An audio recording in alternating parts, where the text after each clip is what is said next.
when we're playing.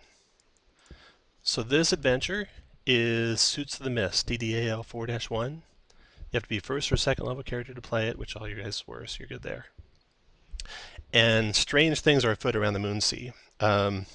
People have come back to Flan to try to retake it from the Vorgenshirax, and that battle's raging, about to rage, or has just raged, as you guys are called upon for another delicate mission. It seems that the lands all around are suffering strange plagues of mist, wild animals. Everyone's afraid to travel, and this is all disconcerting as the armies gather to take back Flan, and they need someone to go check it out. And so your various factions have come to you and told you they need your assistance. Let me, Jack, you on the call? I see he's in the game. So I'm going to change you guys on maps here to a map that shows Flan. So if you zoom out, hold down your Alt key and then scroll wheel if you're on a PC. You can see the maps of Flan. You guys are in and around the city of Flan, and specifically you're asked to travel to the Crossing Inn, which is an inn on the Flan path as it crosses over the Trank River north of the Twilight Marsh. So it is. I'm not actually seeing the map. Right here. Oh, okay. You haven't shared it. Okay. I'm sorry. Oh, that's cool. There you go. There we go. Yeah, speak up. If I'm talking and nothing's shown up, it's probably because I forgot to move you.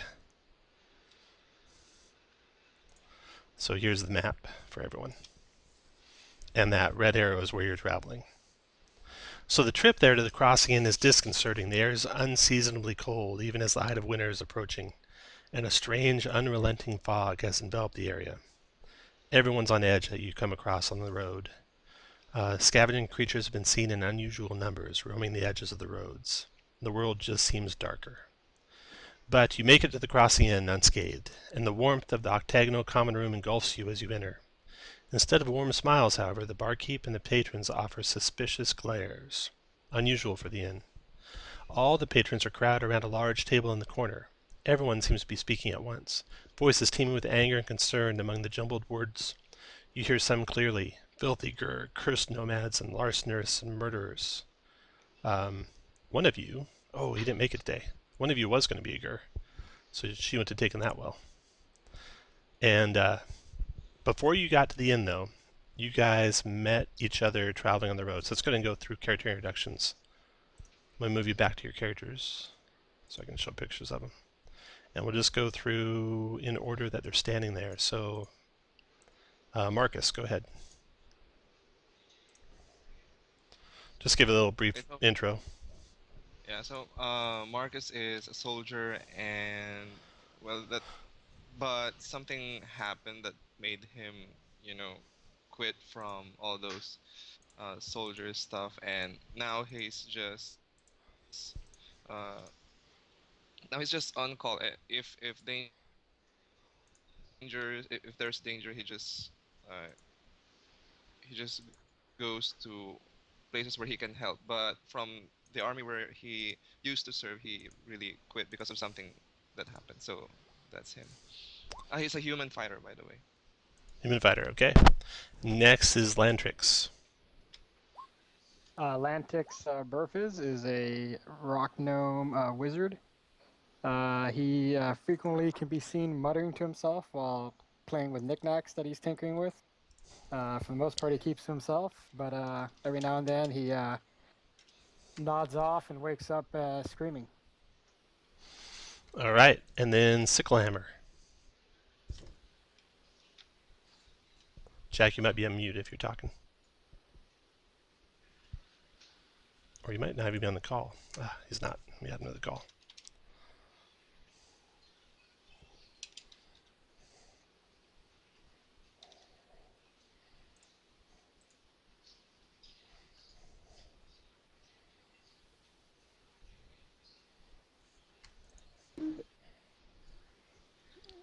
Hey, Jack, you there? Yep, I'm here. All right, your turn to go through Sicklehammer. Give us an intro.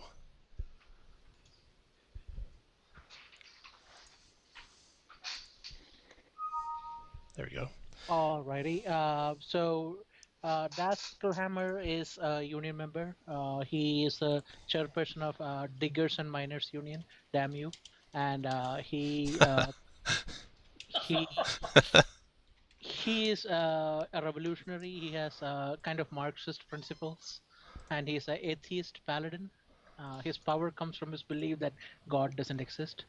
Very good. All right, next is Thockle. All right, Thockle is he was an old mercenary working for the Blood Axes.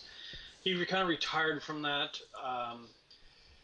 life and has kind of decided to move on adventuring. But he learned through his various exploits. He started to drink, and in order for him to fuel up and get rage, he's constantly drinking something, and he's taken up as a hobby brewing. So he's a brewer at the same time. Okay. He's a dwarf barbarian. Okay, Alston, your turn. Alston's a human fighter type.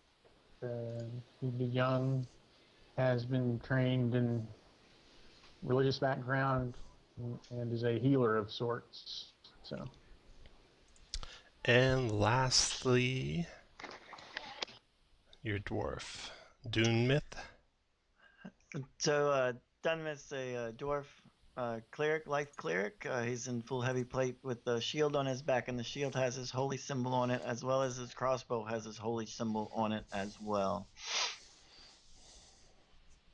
All right, so you guys have traveled together for a better part of a day now. When you arrive at the inn, at the crossing inn, and the people are all gathered around, worried about something. One man separates from the group when he sees your party walk in, and he greets you. He puts on a forced smile, runs his hand over his scarred, bald head, and says, "Would you like some food?" I lean over to the man and says, "I don't need food. Do you got any mead?" Yeah, I can help you out there. You guys need a room?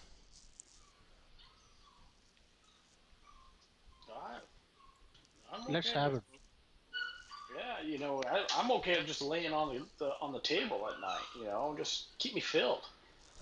And just to remind you guys what your instructions were, it was basically to travel to the crossing inn, see what's going on around the land, see if you can find out what's causing all this, the fog, the scavenging animals, that kind of stuff.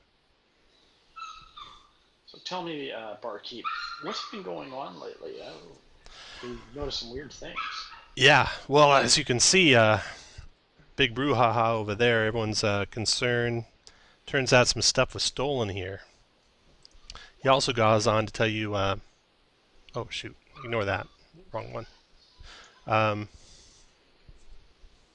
He explains that strange things have been happening in the area for a couple of 10 days now. Animals are acting in an uneasy manner, the cursed ever-present fog, unnaturally cold weather, and strange creatures stalking the lands. And worse yet, he leans in and tells you, a family of Gur set camp in the area just 8 days ago. And you guys know about Gur. They're infamous in the realms for their nomadic lifestyle. Lots of people distrust them, probably not for necessarily true reasons, but there is a lot of prejudice against them. And it seems like he shares that prejudice. He says, "I welcome them despite the grumbles from the rest of my clientele," says Ramsan. "For a time, the Gur were well behaved and were even becoming well liked here. They were providing entertainment, telling stories, teaching us games, drinking songs, everything. And their eldest even helped out one of the patrons of the bar here with a little concoction he brewed up. But things turned around pretty quickly. In the last 24 hours, they proved to be as treacherous as their reputation suggests. One stole a wand from a wizard staying here. Another stole some gems from a merchant who was here. And you can see standing over with the all the patrons that are yelling and arguing about stuff, an elven woman dressed in robes, got a monkey on her shoulder, probably a wizard from the looks of her. And she's discussing in low tones with a man that could be a merchant. And then there's various other farmers and stuff that are gathered around the table. So the barkeep, his name's Ramsan, you find out. He gets you guys drinks, and you can go talk to anyone you like. I grab I swill down one glass of wine or mead, and I ask for the barkeep for another one, and then I get the courage up and I go talk to this wizard. Okay. Hey. You. So the wizard, she's a female elf, very pretty. She looks at you coming at her, and kind of sizes you up. You're a dwarf, right? Oh, absolutely. All right. She puts on a brave face, though, when she sees this drunken, lecherous, barbaric dwarf coming her way. And she says, "Hello. Who are you?" Hey, I'm so cute, and I'm here to give you some entertainment. Are you up for some entertainment tonight, little lady? Maybe not just tonight. Some stuff's gone missing here. We're trying to find out where it happened to have gone. Oh, tell me, what's been missing? Other people over here, you talking to the elf, and they'd all start chiming in. And you hear all sorts of stories about what got stolen from whom, and what they think of the Gur and the stuff they took. And so you guys spend a good half hour just being barraged by stories from the people about everything they saw and everything they think was stolen. And here's a summary of it for you.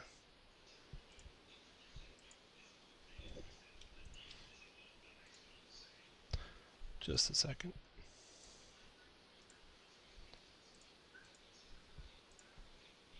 Oh, I gotta close it. I'll be right back. Okay, that's fine. While you're doing that, I'm gonna run downstairs and grab an angry. Break? No, I'm back. Alrighty. Doesn't take long to reload. Okay.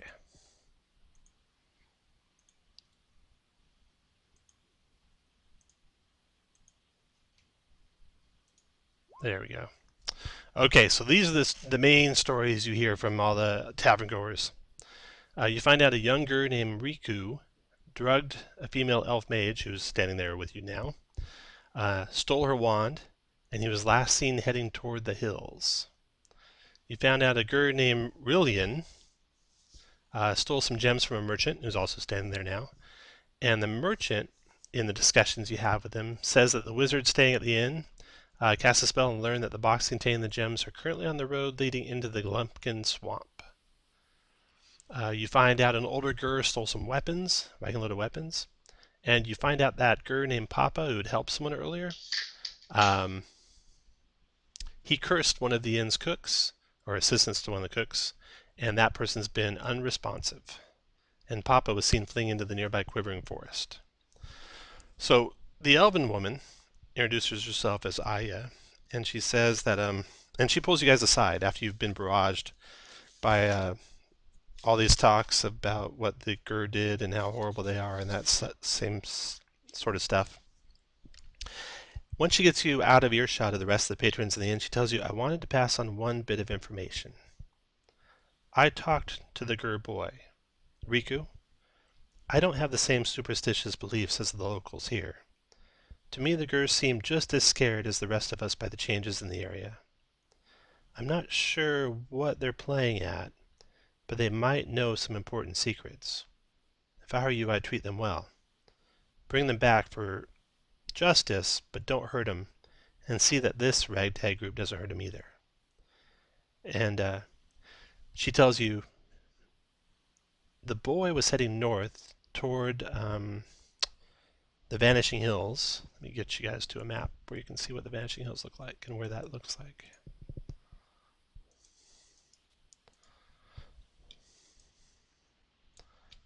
Everyone see the map now? Yep. Good. Yeah. Okay, so you guys are where the red arrow is, and the boy was seen heading up towards the Vanishing Hills.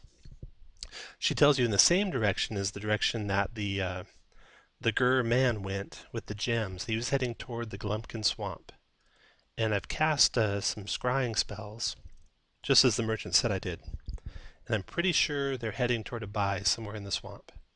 If you head that direction, you might be able to get both the boy and the man before my wand's gone and the gems are gone. Would you help me with that? Oh, anything for a Sure. pretty help. And I kind of motion to the barkeep to bring Sure. over for her.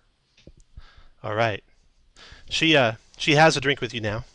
She's happy, obviously, that you guys are going to help her, and she gives you directions on where exactly to head toward the Vanishing Hills, and then after that, where to head toward the Glumpkin Swamp. And she bids you to please make every haste you can. Whatever's happening won't wait. In fact, if you could leave today and get there before nightfall, it'd be best. Yeah, I'm up for it. All right. Guys, you guys ready? She puts down her drink, walks out of the tavern with you guys, gives you some directions to landmarks to follow to get up into the Vanishing Hills, and you're on your way.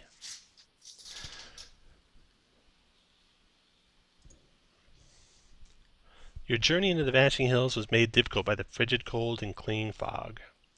At your arrival, you see strange lights and occasional bursts of fiery light further up the slopes, while the thick layer of ice covers all paths in front of you. The slope ahead of you is teeming with thistle bushes bearing large, bright red flower heads, which have somehow managed to survive the ice and cold. So everyone, you can't make it now because you're not where your characters are. There you go. Everyone, click on your characters and click on your intelligence button to make an intelligence nature check for me. I can't see my character, John. You see him now? Thank you. You bet. Why didn't I roll? Oh, token not working, I think. Dun, dun, dun, dun, dun, dun, dun. It's been pretty spotty. I've had to reset it a couple times now since we've started playing. It was pretty fine when I checked. Was it really? Oh, my battery's dead. That's not a good thing.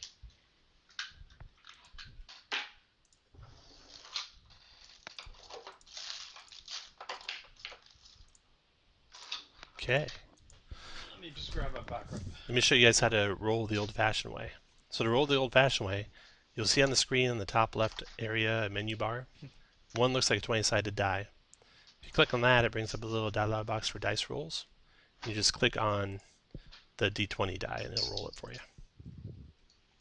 So Lantrix knows all about these strange red flowers. No one else needs to roll. Lantrix got you covered.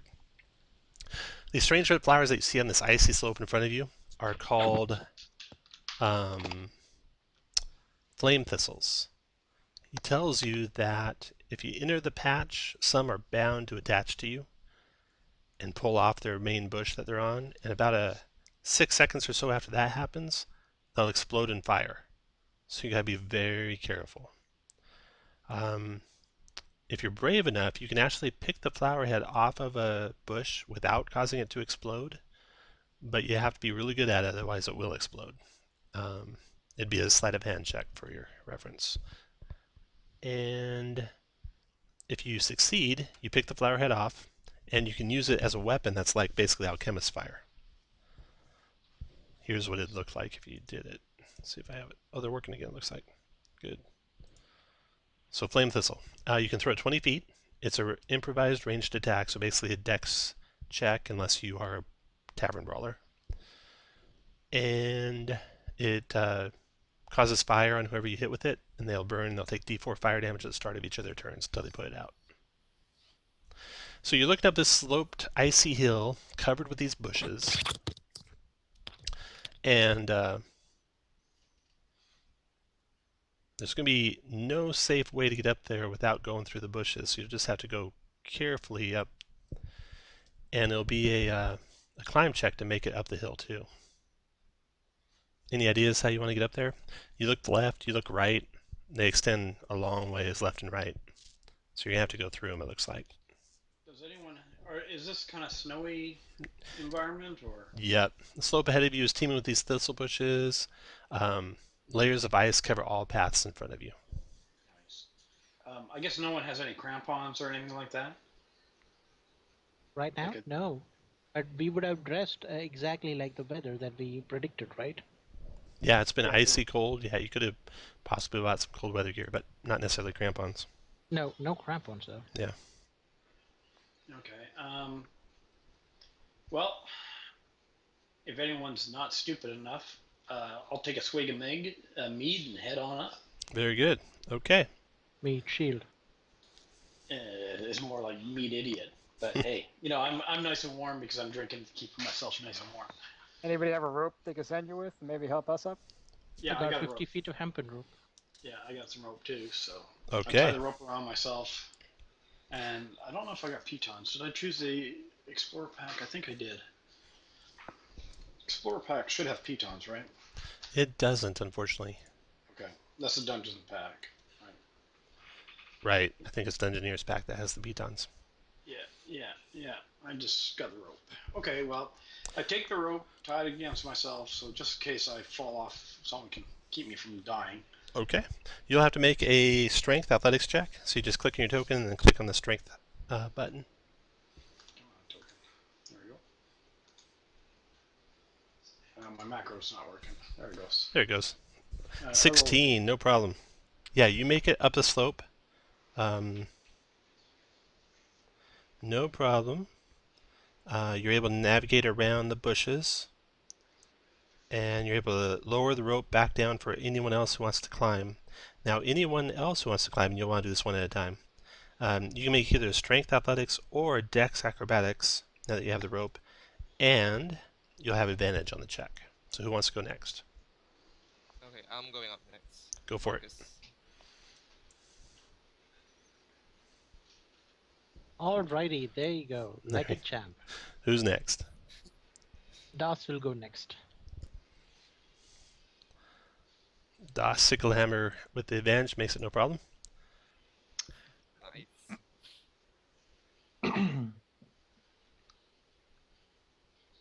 Dunmas will go next. Go for it. Strength or dex? Your choice.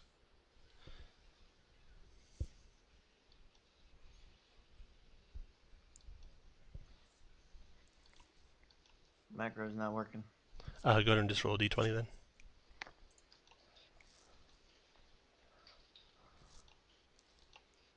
No problem for Dunmouth.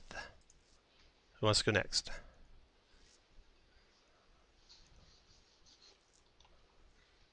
Alston, you want to go? Lantrix, you want to go? I gotta get some- Is going to stop talking to himself because he's been walking back and forth, not noticing everybody's going up the rope.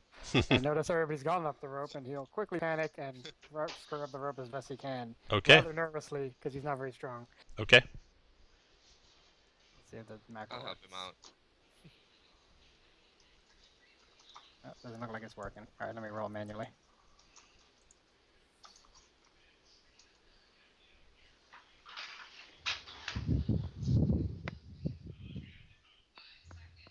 No problem. Did I do it right? Even without advantage, you made it. No, that's not quite right. No, yeah. And last is Alston.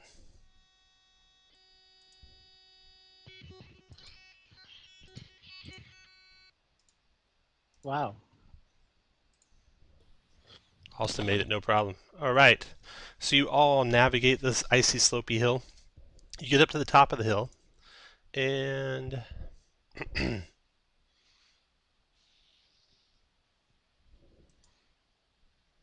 we go. Looks like they're working again. Okay, the fog parts when you reach the top of the hill, revealing a level plateau. Snow covers the ground instead of ice, and scattered boulders dot the plateau. Beyond the snow-covered boulders is a cliff, a small cave visible in its face. Everyone make a wisdom survival check, please. All right, give me a second. I just replacing my mouse battery. I'm gonna get too much exercise going up the stairs and back. Survival, right? Survival, right. Looks like the macros are really not working well. So you might just roll d20s. Okay, one of you made it. No one else needs to roll. So with that 20, Dunmouth, you spot tracks of large felines in the area, like mountain lions. Felines. Felines, like mountain lions. And now everyone needs to make a wisdom perception check. And you have advantage on the check because he's pointed out the tracks for you. And you need to make a 13 or higher. And if you do that, you're not surprised when combat starts. And remember, you have advantage, so you can roll twice. Take the higher one.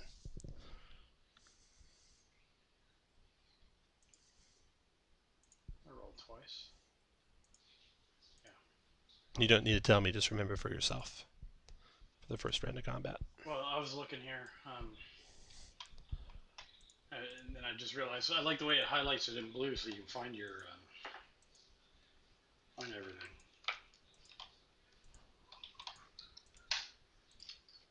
Did I do it right? I rolled 2 d20s at the same time.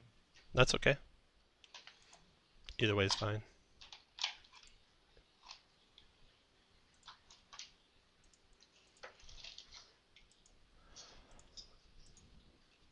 Okay, so I'm going to take a move you guys to the map.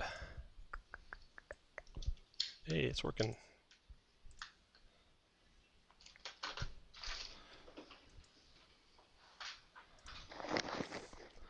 Sometimes what happens is the chat log fills up and it doesn't work real well, so I'm going to clear that real quick.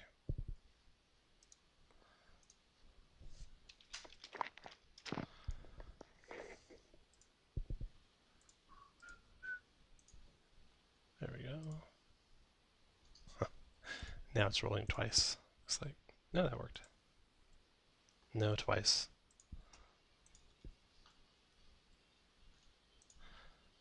Yeah, see, it's rolling now for me. So. Yeah.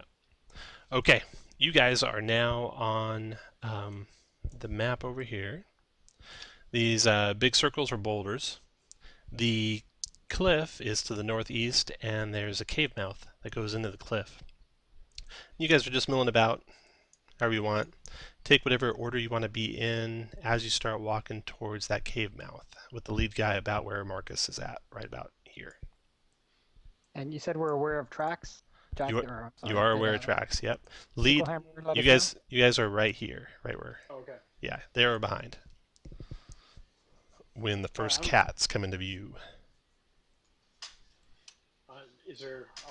I'm willing to go up and try to pet a cat. All right. Let me double check here. You guys are a strong party because there's 6 of you, so you see 5 cats coming around those boulders. Oh, Alston, everyone's at Marcus or behind. You can be parallel to him if you like. 1, 2, 3, 4, 5.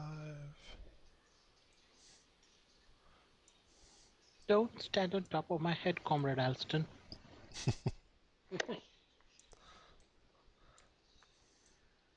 Okay, so these cats all appear coming around the boulders. In fact, they leap off the boulders down onto the ground like they were sunning themselves on top of those boulders.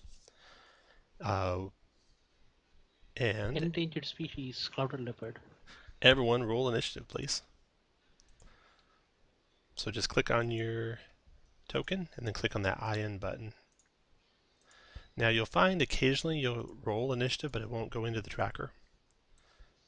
And if that happens, just roll again until it does go into the tracker. And you can manually adjust it to be whatever you rolled the first time. Okay, need to do it again, right? No, you're good. Unless you haven't rolled just now. Yeah, you rolled. You rolled a 5 the first time, Jack. Oh, I'll take the 5. Yeah. Yeah, I don't have the actions on my token. Who's that? Dan? Alston doesn't have. Yeah. Alston? Huh. So I rolled a 9. Okay. I'll add him to the tracker. What's his initiative mod?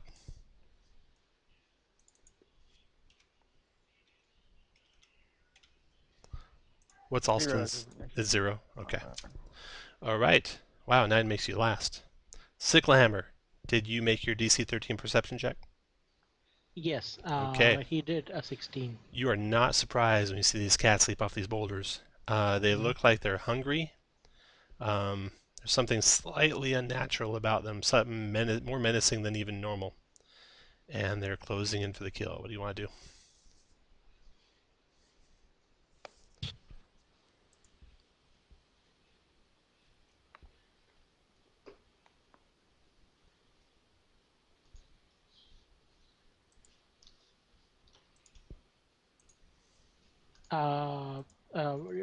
DM, my turn was 5.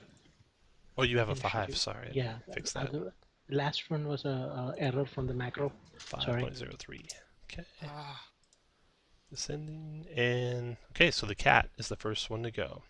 The cat to the north comes leaping through the snow, charging towards the straggler in the group, and attacking the dwarf.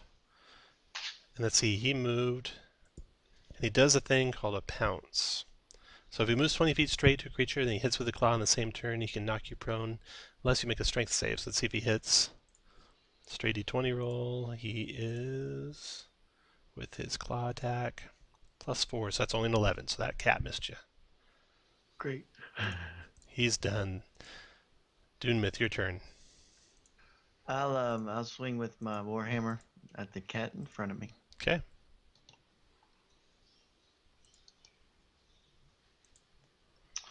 As soon as I get the 12 plus 1, 13. Okay, the cats are armor class 12, so that connects with them with your warhammer.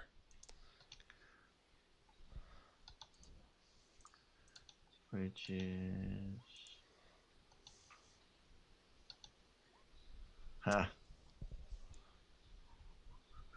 2 damage.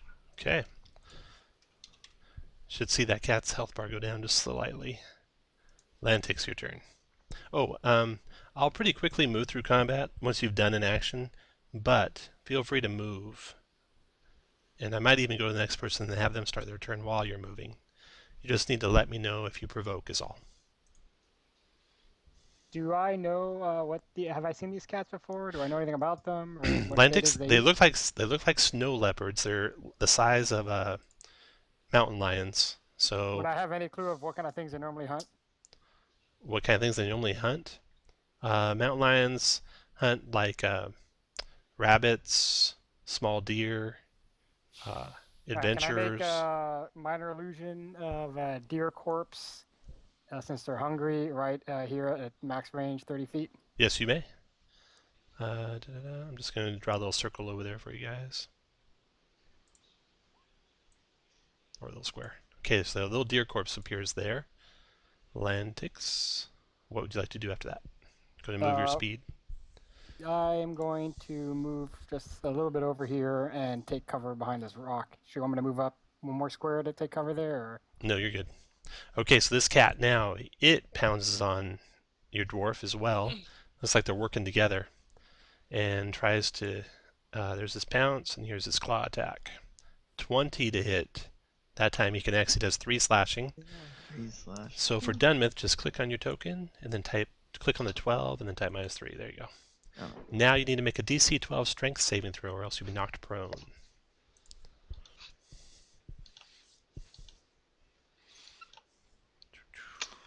I'm prone. You are knocked prone. That gives the cat an attack on you as a bonus action with a bite. And of course, you'll have advantage since you're prone. Boy, these macros are coming and going, aren't they? They work one second, don't work the next. Okay, a 6 is the high, even with advantage, so he missed you. And on your character, I'm going to put a little icon to note that you're prone. All right. There. To do those, you just click on the token, and then click on the little circle that's on the bottom of the token, and there's a whole bunch of icons that you can add and subtract from your characters. So that cat's done. Thockle, your turn. All right. I come over and see my dwarven buddy laying on licking snow. I move over to basically kitty corner. Oh, there we go. Move to here. I'll target the cat, the first cat, and before I do that, I take a swig of my booze and I start raging. Okay. How do I hit the rage button first, or? Yeah, go ahead. If it works, we'll see. Just tell me it's good enough, though. Yeah, it didn't work. Didn't work, no. Alright, so I grabbed my great axe with both hands, and I'm going to try rolling with that. Oh, didn't work either. Let's see if I hit. Oh, I know I crit. Nice hit. Nice job. That's going to do some damage. Yeah, so 1d12 twice. So roll 2d12. Sorry, I'm just looking at what my bonus is on here. Plus 4. And let's roll. Oh, wow. Nice job. Nice rolls. 16 damage. Cuts that cat in two, and he dies in the snow at your feet. Okay. Marcus, your turn. How do I mark myself raging? What Oh, token do you I need? would use the strong man, that one there. Okay.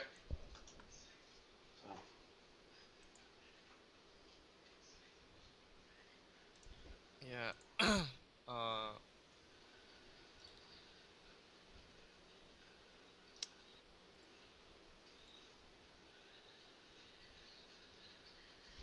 Sorry, I'm not seeing anything right now. Oh, Yeah. try. You see that? Yeah. Let me just relog back in. Okay. Go for it. But the last thing I saw was that there were 2 cats by our dwarf friend, right? That is correct. And there's one left. The barbarian killed the other one. So if you were to move over to help your dwarf, it's 1, 2, 3, 4, 5, 6. You can get over there and attack. Okay, so would it be okay if you would roll for You bet. my Longsword? Longsword, yeah. Longsword, okay. Well, it's loading. Really sorry.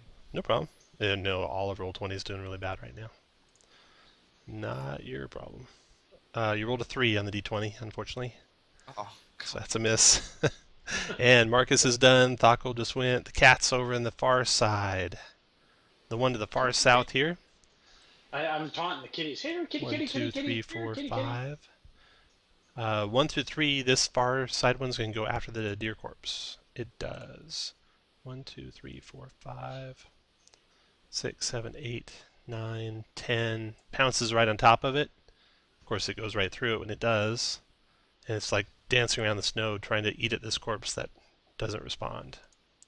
Next cat goes, and they all basically converge on that corpse and spin their round realizing it's not real, and then look up at the real meat that's further east. Alston, your turn.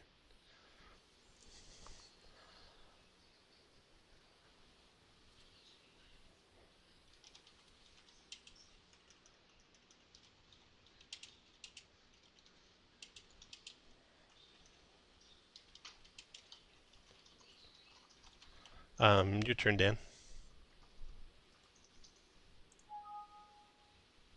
I'm sorry, I'm surprised. Yeah. Oh, you're surprised. Gotcha. Sicklehammer, your turn. Oh, he's gonna move right next to Marcus. And he's gonna cry, "Adventure workers of fair and comrades unite. You have nothing to lose but your chainmails."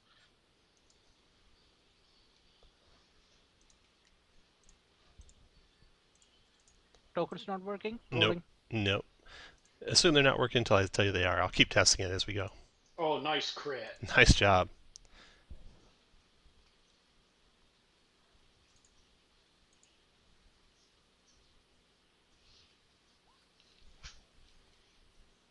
Ten damage to that guy. Okay, he is badly wounded, but still fighting. After Sicklehammer is Dunmouth, your turn, Dunmouth. I'm gonna stand up and take a swing with my Warhammer 11 that misses. That does miss, yep. Let me get rid of that icon. Just click on the icon again and I'll make it disappear. Alright, I'll take care of it. Okay, Lantrix, your turn. I'm gonna look over the cats who obviously I've seen through my illusion, and kind of hesitate for a moment, and then I'm gonna look at the one injured cat, and send a spectral ghostly hand to latch onto it, casting Chill Touch.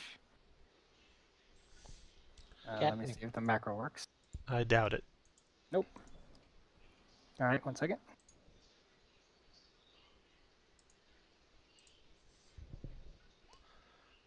Okay, 17 on the Chilled Touch. That's a ranged touch attack. That hit. And it's D6 damage? Or is it D8? It's D8. Oh, go ahead. One thing I was going to tell you, if you want to see what any of your macros do, you can hold down the Shift key and click on the button. So, for example, if you don't have your character sheet handy and you want to see what a weapon of yours does, if you click on it, it'll open up your character sheet and you can see what the weapon damage was. Okay, 4 points of necrotic damage to that cat. Brings it down. That cat is gone. And I'm going to seek cover behind my party here, terrified that these cats are coming for me, as I speak to myself like a crazy person.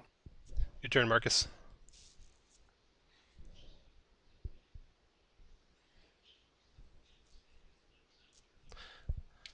Not getting back in.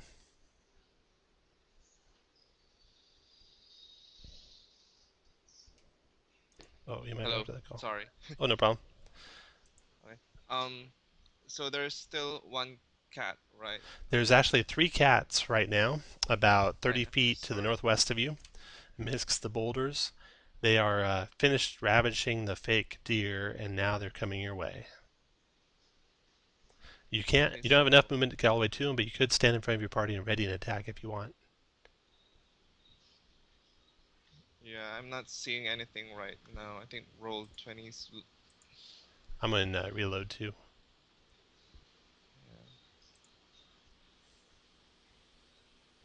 They're obviously having some sort of server issues since their macros aren't working and people can't get back in.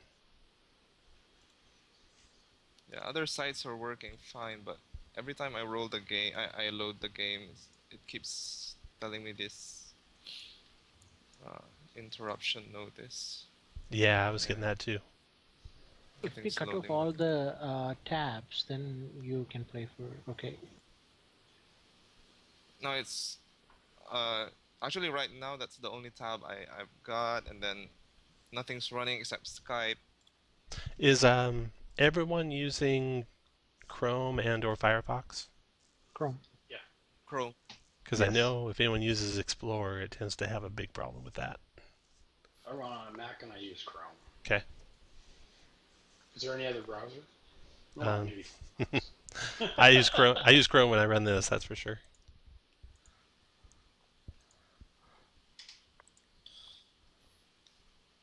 Okay, so just to keep the game moving, I'll just ready an attack right now. You don't want to try to draw him in. I'm Okay. 5 feet short. So you'll move in front of your party there and ready your attack, right? Yeah, Okay. I don't even know what's in front of me right now. Yeah. Well, I just put you between your party and the cats, and the cats will be coming towards you. 25. Yeah, see, I can Okay. only... Someone just got back in. I posted the Roll20 forums too, letting them know that everything's not working. Some other person just posted saying they're the same. Okay, so Marcus is done. Next after you is Thockle. Well, unfortunately, I'm going to lose my rage, but I'm going to move up here 5, 10, 15, 20, 25. And already an attack at this point, but my rage drops. Okay. You don't have anything you can throw or you want to throw? Well, I can throw a javelin, but it's Yep. not a melee attack. Oh no, Yeah. a rage keeps going even with its regular attack. Oh, well, hell, I'll throw a javelin. Yep. Oh, I'm all about throwing a javelin if I can. I was going to... D20. So, I like being able to add, or change your modifier for your roll. Throw it hard, Jim. There we go, an 18's got a hit. Yep. Yeah, it wasn't 18 because you have +6. You should only be +5, I think, but you still hit, even with only Oh, no. +5. Is it +5? It's showing up as +6 for me. So Yeah. maybe I made a mistake. That's okay. You hit by a mile. Go ahead and roll your damage. Okay. I'm sorry, I thought it was a +6. I'll double check that. 1d6 plus 5 plus 2 is 7. Roll. It'd be 1d6 plus 3 plus 2.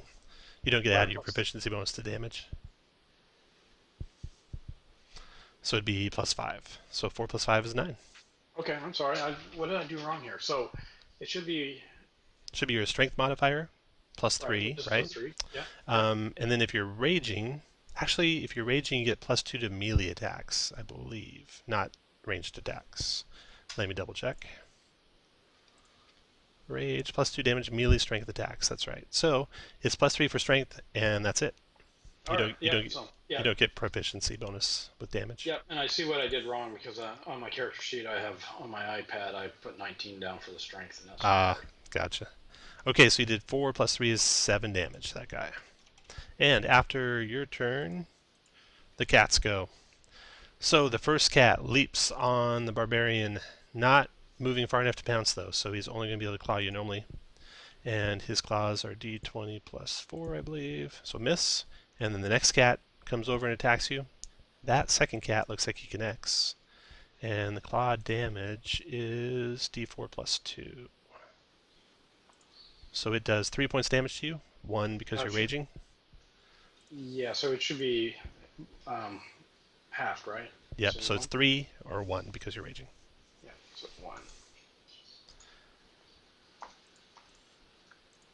And then the last cat comes over. And this one is going to bite. So here's its bite attack.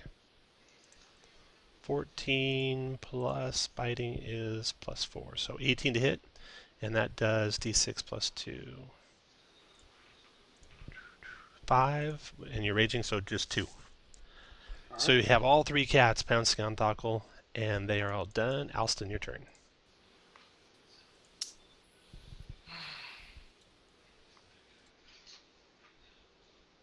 Has anyone taken more than 6 points of damage? Negative. The worst so far is the dwarf, and he's only down about 3. 3, yeah. Then I'll move up to the nearest cat and attack. So, out of character, I'm trying this new app. It's called, on the iPad, it's called, Fight Club? It's actually pretty cool. Yeah. Okay, Alston, a 6 is a miss. I think a 6 misses. Yes, it does. Yeah. Sicklehammer, your turn. Sicklehammer will roll the move up, and he will use the whip on cat. Okay. Do you want to stay behind your party? Behind the party. Okay. And right north to Thockle. Okay. Fire away. Sorry. Oh, sorry, guys. Sorry. There is a little trick. I should have told you this already. So, click on your guy. Shift click on a macro you want to make work, like a whip for Sicklehammer. And in that box that starts with the exclamation point and then power, just type a dash there, and then it'll work. It'll be not pretty, but it'll work.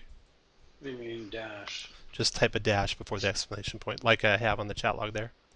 Okay. So instead of having the exclamation point as being the first thing, put a dash there. I don't know. There we go. 21 to hit and 4 slashing damage. That makes it so it doesn't use the API at all. It just does it regular chat, and the chat works all the time. So how does it? So what am I supposed to do? Hit the shift? Is this who's talking? Thockle? Yeah. Okay, so click on your guy, shift click on Great Axe. That'll bring up a dialog box that has your powers in it. It brings up my character sheet. Hey guys, if you press Control and click on it, it'll work. If you do what, Jack? Press Control and click on the macro. Control and click? You have to do shift and click and it'll open it. And then you put the dash in front of the exclamation point. So I'll do yours, Jack, or Thockle, real quick. Yeah, so, I'm just trying. Every time I click on it, I get my character sheet. Oh, there's a macro. Okay, I was not scrolling down far enough. Okay, let me fix that for the other ones. So now that Great Axe will work. There you go. Okay, Sicklehammer's done. That round's over. Dunmith, your turn. Sicklehammer had a crit on the other one. Who's next? Dunmith. All Kill right, that. I'm gonna move. Kill that. I'm gonna move up and cast Sacred Flame. Okay, DC 13 Dex save. here it goes. Dex save for that guy. Sacred Flame doesn't cinch the fur, right? It might. We'll see. Okay, the cat got a 21 on his dex check, so he dodged it. Pretty good. Lantrix, your turn. I would assume I have cover from where I'm at now if I attack ranged. You would. All right, I'm gonna scurry over behind this rock here, so I could peek around and cast. Let's see, that would be 5, 10, 15, 25. Yeah, and then I'm gonna kind of would I have cover on the one that's damaged still there? Yeah, right. You would, yeah. All right, well I'll attack the one I don't have cover then. Okay. With chill touch. Yes, sir. 1 second. Let's see. I just fixed it for you, so now you can click the button and it'll work. All right, a 15 to hit that one. You did the one with cover or without? Without cover. Okay, that connected. Did 3 necrotic to him. Okay, after Lantrix is Marcus.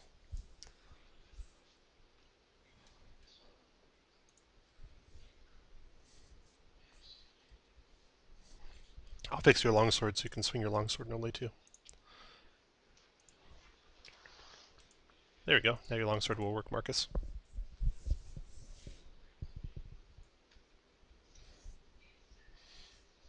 You might be muted if you're talking, Margin. Yeah, it's still not working for me. Still don't see anything right now. Oh, you don't see the map or anything. Okay.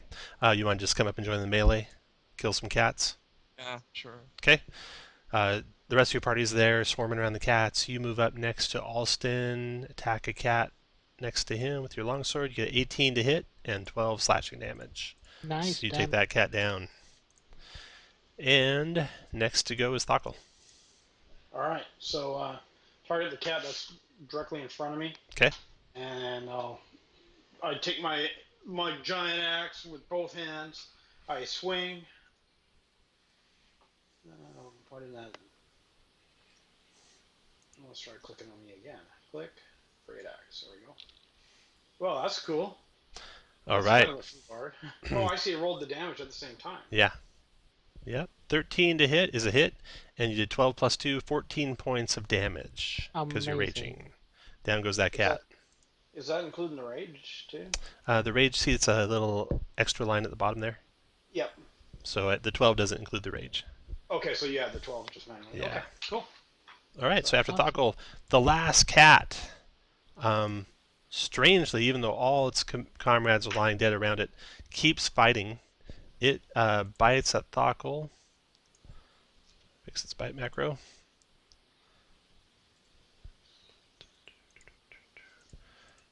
And there we go. Okay, 7 is a miss. And Alston, your turn. I'm going to fix your longsword, Alston, so it'll work. Okay, you're good to go.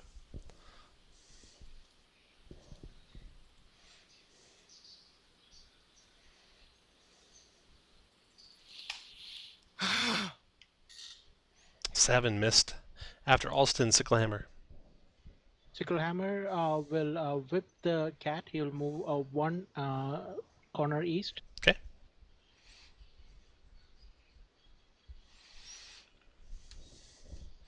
$14 connects. 4 slashing. Okay, after Sicklehammer, Dunmith, your turn. Can I move in front of the cat through those 2, players? 3, 4, 5. Yeah, you'd be 1, 2, 3, 4 into Alston or Thockle square, and then 5 to that square. Alright, great. And then I'll take a swing with the Warhammer. Okay. I don't think I fixed your Warhammer.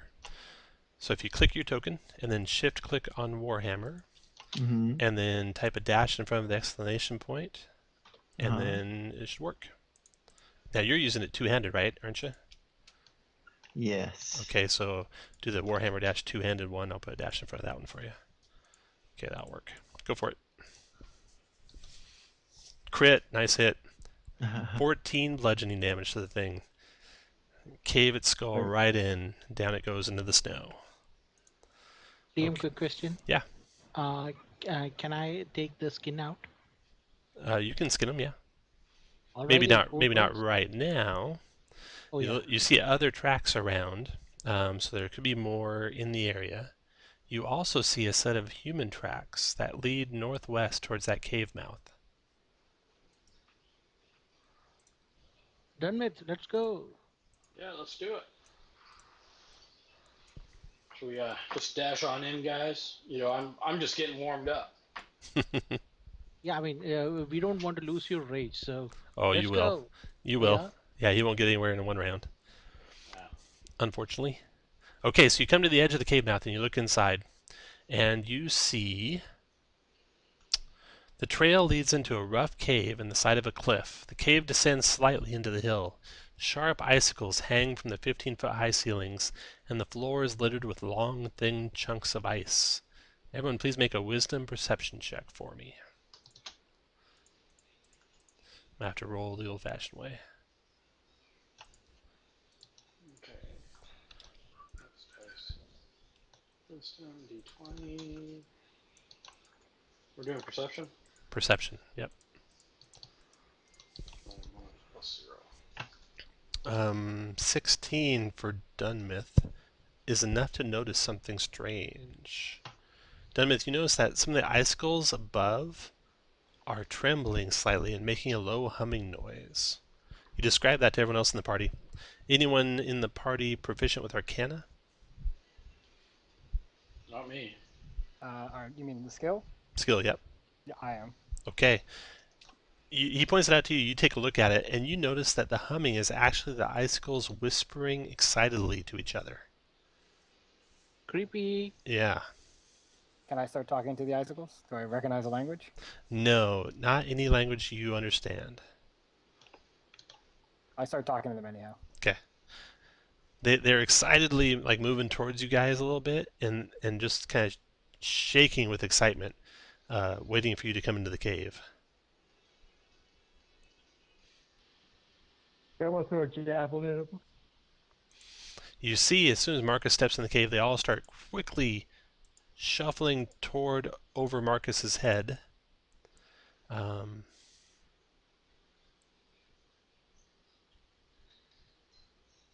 Can I cast a minor illusion of like a human further down the cave? See if it draws them? You can, but first a group of them drop towards Marcus. And Marcus, you're warned by everyone, so you get to make a dex save with advantage to jump out of the way.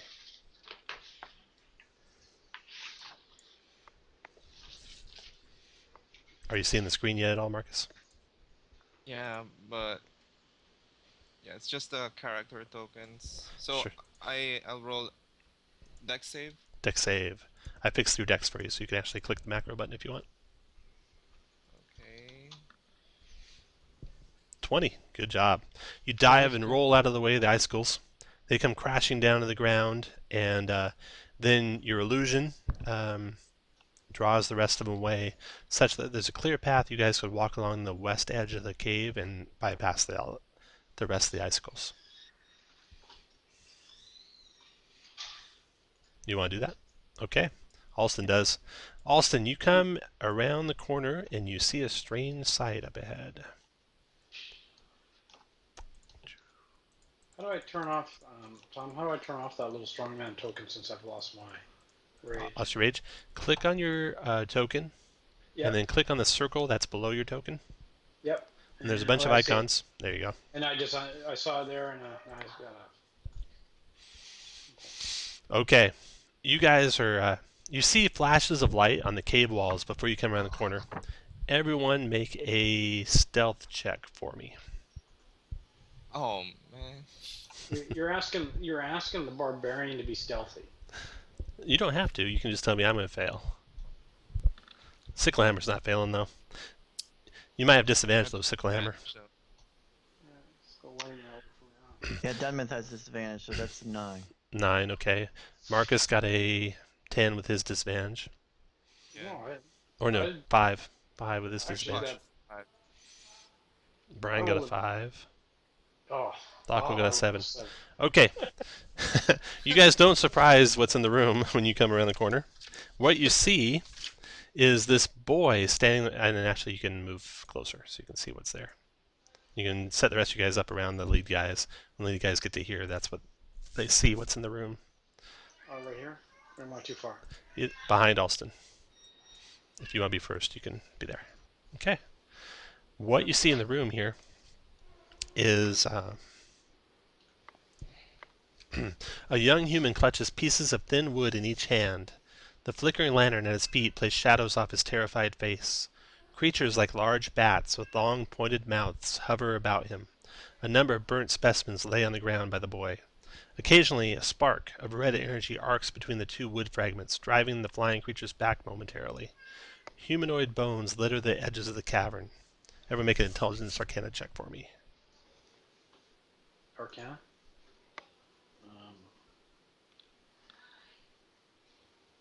Lantrix and Dunmouth both can tell you guys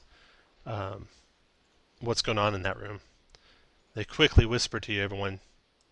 The boy is suffused with energy that was until recently safely contained in the wand of fire, which is now held broken in his hands. And those of you proficient with Arcana, if you got adjacent to him, you can use an action to make an Intelligence Arcana check and lash out at a single target in 50 feet of the boy and deal D10 fire damage. And we'll roll initiative. So everyone go and roll your initiative.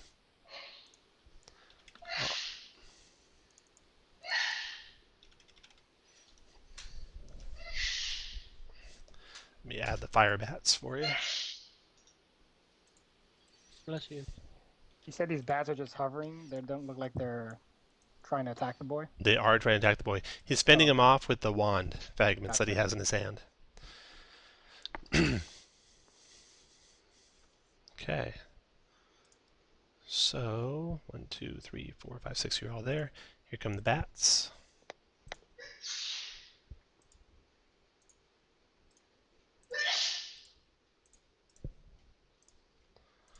Okay.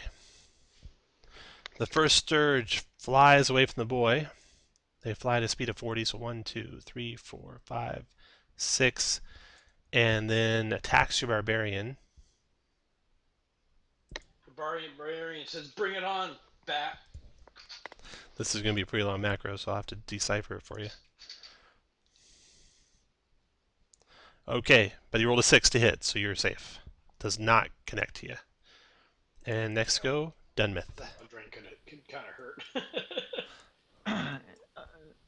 There's no way to get north of him. Is that area blocked? Generally, what I let you do is if you can move diagonally, like the square southwest of Thockle. The corner's not blocked, so you can move through Thockle Square to there if you want. I shouldn't, but no, I'm gonna stay back here and cast Sacred Flame on that bat. Okay, fire away. Oh, it's a dex save for him. That's Dex right. save. Dex save. Boom, boom, boom. 10. You got him. D8 fire damage, or D8. radiant damage. 4 4. radiant damage, and it burns up and falls to the ground. And then you can move if you like. You've moved 5 feet so far, you still have another 20 feet to go. Yeah. While you're moving, right. Marcus, go ahead. Here. You'll actually only be able to get to there with your... It takes a difficult terrain to move through an ally, so that took 2, Oh, okay. 10 feet there. Okay, Marcus, your turn. Okay, so 1, 2, 3, 4. I can move 6 squares, right? Correct. Can I go move until here? Yeah? Try to, Mhm. save the boy. And let me try to throwing my hand axe to one Okay. of the bats. Let me fix the hand axe for you so it'll work. Just put a dash in Is front that- of the exclamation point, and it should work now. Okay. Now, the only problem is, did you have your hand axe in your hand, or do you have your sword in your hand when you walked in? Oh yeah. No, I don't think I've drawn out any weapons yet. Okay. So will that take an action just to draw one of the hand axe? Nope. Or... You can draw a hand axe and throw it.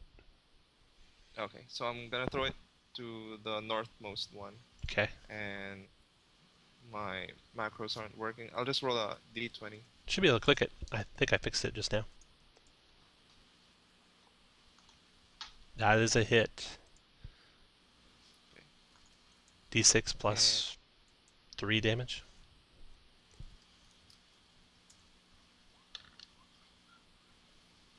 Seven damage to that thing. You can in the future just click the button. I fixed it so it doesn't use the API. Nah, I'm still having the Oh, even that's not connection working for you. server, yeah. Oh, okay. So Okay, that drops that. Thockle, your turn. Alright, Thockle moves down 5, 10, 15, 20, 25 to here.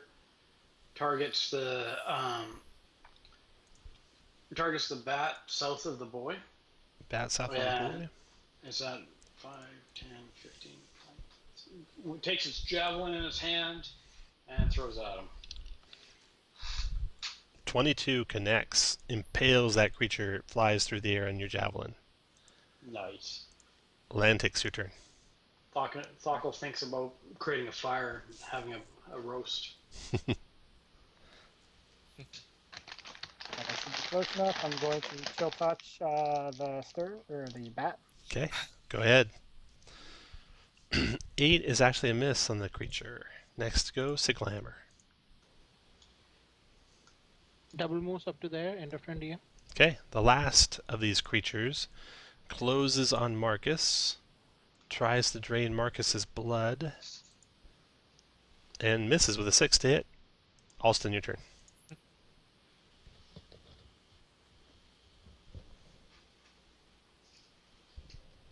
Oh, and this is the sound of your wife bringing up an angry voice. It's a nice thing. Hey Dan, you might be muted if you're talking. Does an 11 hit the Sturge? 11 is going to be close. Let me see here. Nope, it's too nimble. Next round, Dunmith, your turn. I still can't get there. I'm going to move and cast Sacred Flame on him. Okay. It dodges out of the way of the fires. Marcus, your turn. okay, so since since I threw that one axe, I'll pull out my longsword and hack away the one that's trying to bite me. Go for it.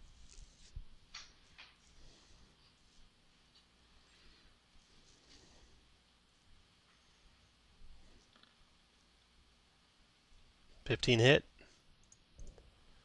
And even with your minimum damage, you'll destroy it. It goes down.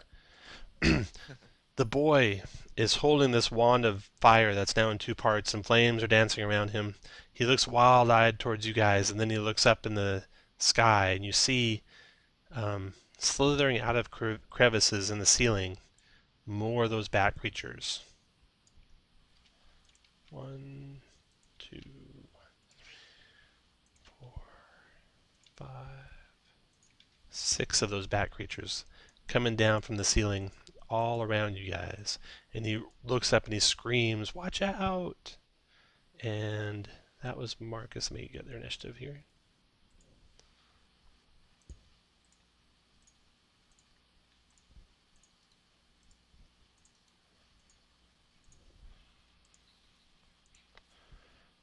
Okay. Dun, dun, dun. Thockle, your turn. So these guys are just writhing their way out of crevices in the ceiling. They have cover where they're at right now, and they're 30 feet up where they're at right now. Alright, so I'll move 5, 10, 15 to here. I'll target the one closest to the boy. Okay. Take my short bow out, knock an arrow, and see what happens. Now, here's where you'll have to decide what you want to do. You want to drop your axe on the ground. You can do what you want to say if you drop your axe on the ground. If you want to stow your axe, you'd just be able to stow your axe and get your bow out, but not shoot. I'll drop my axe. Okay, and fire away. My shoot didn't work. Oh, I'll fix that one for you. Hold on. I fixed it. So I'm clicking you, and then I shift-click short bow, and then put a dash right in front of the exclamation point. And So check. is Should- there like a save button on there, or did I miss? No, should work now. There you go. 9's a miss, though. After Thockle, the first of the Sturges that are coming out happens to be the one that Thockle attacked. It flies down to Thockle, and it tries to drain your blood. 10 this time is a miss. Lantrix, your turn. Do I get the impression that whatever the boy's doing with this wand is drawing these things out? You don't. You get more the impression that he's wildly afraid, trying to defend himself, and just waving the wand around wildly. All right, I'm going to now. Okay, so to use the wand thing with my Arcana check, how does that work?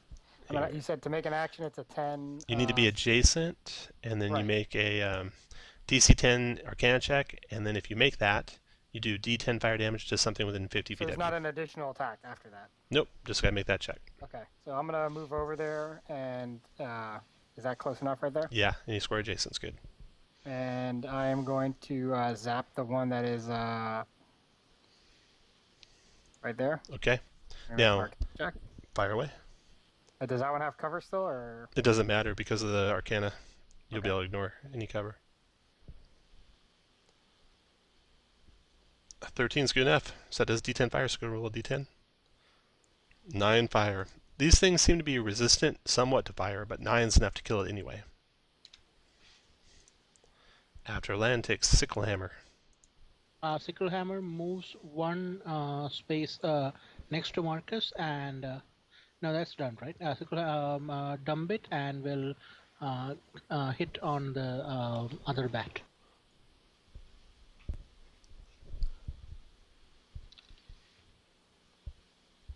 Those bats up north are 30 feet in the air still.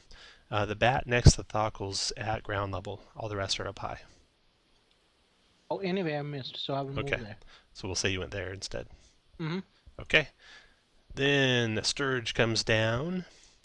1 through 3 will go north. It goes north on to Dunmouth. Tries to drain his blood. Does not attach. Alston, your turn. So now you have 2 that are at ground level. The one on your dwarf and the one on your barbarian.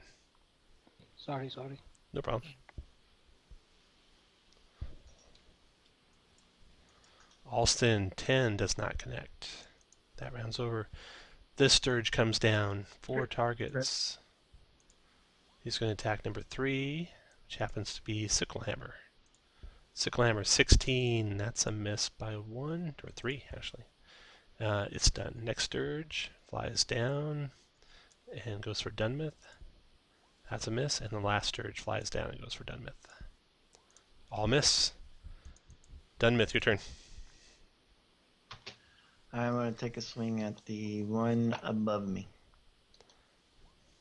Crit. Nice hit. Destroyed that one. Marcus, your turn. Yeah, so my screen's lagging again. But are There's- there any? There's one adjacent to you. You want to swing your sword at him? Is Sorry it about that. on ground level? Yeah. Okay, so I'll hack away. 10. So you missed him that round. Thockle, your turn. All right, so I target the one in front of me, and well, I drop my short bow, I drop my bow, grab my axe. A margin. and- We'll use your attack margin. Okay, Thockle, go ahead and swing that axe. All right, and here it comes. And I missed. 11's a miss by a little bit. Marcus, so I had you swing, kill that one, and then move up to the next closest one. Okay. And then the Sturge fighting Thockle tries to drain Thockle's blood. Ooh, connects with a 22. Well, that's gonna hurt. It does 5 piercing damage, and it's attached to Thockle. You guys can get this thing off of him by making an action, basically to rip him off. And if you don't, Thockle's going to lose some damage at the start of his turn. We'll reroll that damage when your turn comes up, Thockle, if he's still on you. Yep. Lantrix, your turn. Can I chill touch the one on him, or? You that's can, gonna- yeah. Okay, so that's what I'm gonna do. 22 connects, and this thing appears to actually be vulnerable. Oh, it's not cold, never mind. No, it's necrotic. And kills him anyway. Okay. Sickle Hammer, your turn. 2 left. 1 fight in Marcus, 1 fight in Dunmouth. I'm moving, though. I'm around the boy. Gotcha. Your turn, Jack. Sickle Hammer lashes his whips out. Okay. 13, just shy. That Sturge attacks your friendly dwarf Dunmouth. 12 is a miss. Alston, your turn.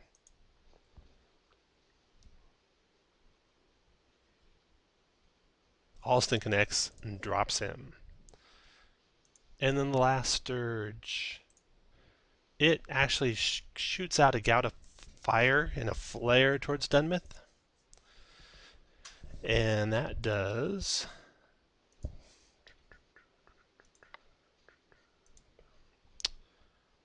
7 fire damage. Dunmouth DC 10 Dex save negates.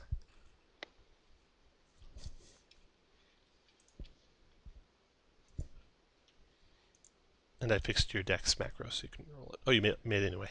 Okay, so you dodge the fire, and then you guys clean up on that last Sturge. We'll make you roll. 6 of you attacking it should definitely get it down. After you drop the last of the Sturges, the blood Sturge or the fire Sturges, the boy is he can't control the energy that's within himself. He talks very fast, runs around you, shakes uncontrollably, and then finally collapses in exhaustion as the energy drains away. I start collecting the pieces of the wand. Okay. You look at the wand, and Go ahead. the wand was definitely a wand of fire, it looks like. Now broken. Probably not fixable. Aya's not going to be happy. I pick up the boy and I put him over my shoulders. Okay. Yeah, and I pick up the hand axe that I threw a while ago. Okay. Can Then Lantrix see anything down this way? you see there's another cave that way. Would you like to go in there or get closer? Let's go. DM, could you please put +5 on Sickle Hammer? Let me Plus lead the way. 5. He's dueling, so he has +2 to damage. Oh. It won't matter just yet. So, Alright. you come into the cavern, and there's a whole bunch of bones piled up in here. Looks like maybe the cougars were nesting here at some time. The boy, however, tells you that, no, this is where a dragon lives. A dragon? Yes, a dragon. That's What why... kind of dragon? What color? Powerful, bone-like dragon. A lich. Does he fill up the whole room or is he tiny? I don't know, I haven't seen him yet. But that's why I brought the wand here. I was supposed to trade it with him. To have him protect us when the change happened. Marcus slowly withdraws. So, I assume you heard the name Dracolich. Did any of your village elders say that term? Dracolich. No. My mom, Sybil, she just said it'd be a powerful dragon. I was supposed to give it the wand so it'd protect us. Alrighty. Anyway, Sickle Hammer is fearless. He will go and investigate the bones. Okay. You investigate through the bones and you find some treasure from people who did not fare as well as you, who came here before you. You find a leather backpack that contains 2 fire opals worth 125 gold pieces each, as well as 2 vials containing a red liquid that glimmers when you agitate it. Ooh. I wonder if that's a potion of healing.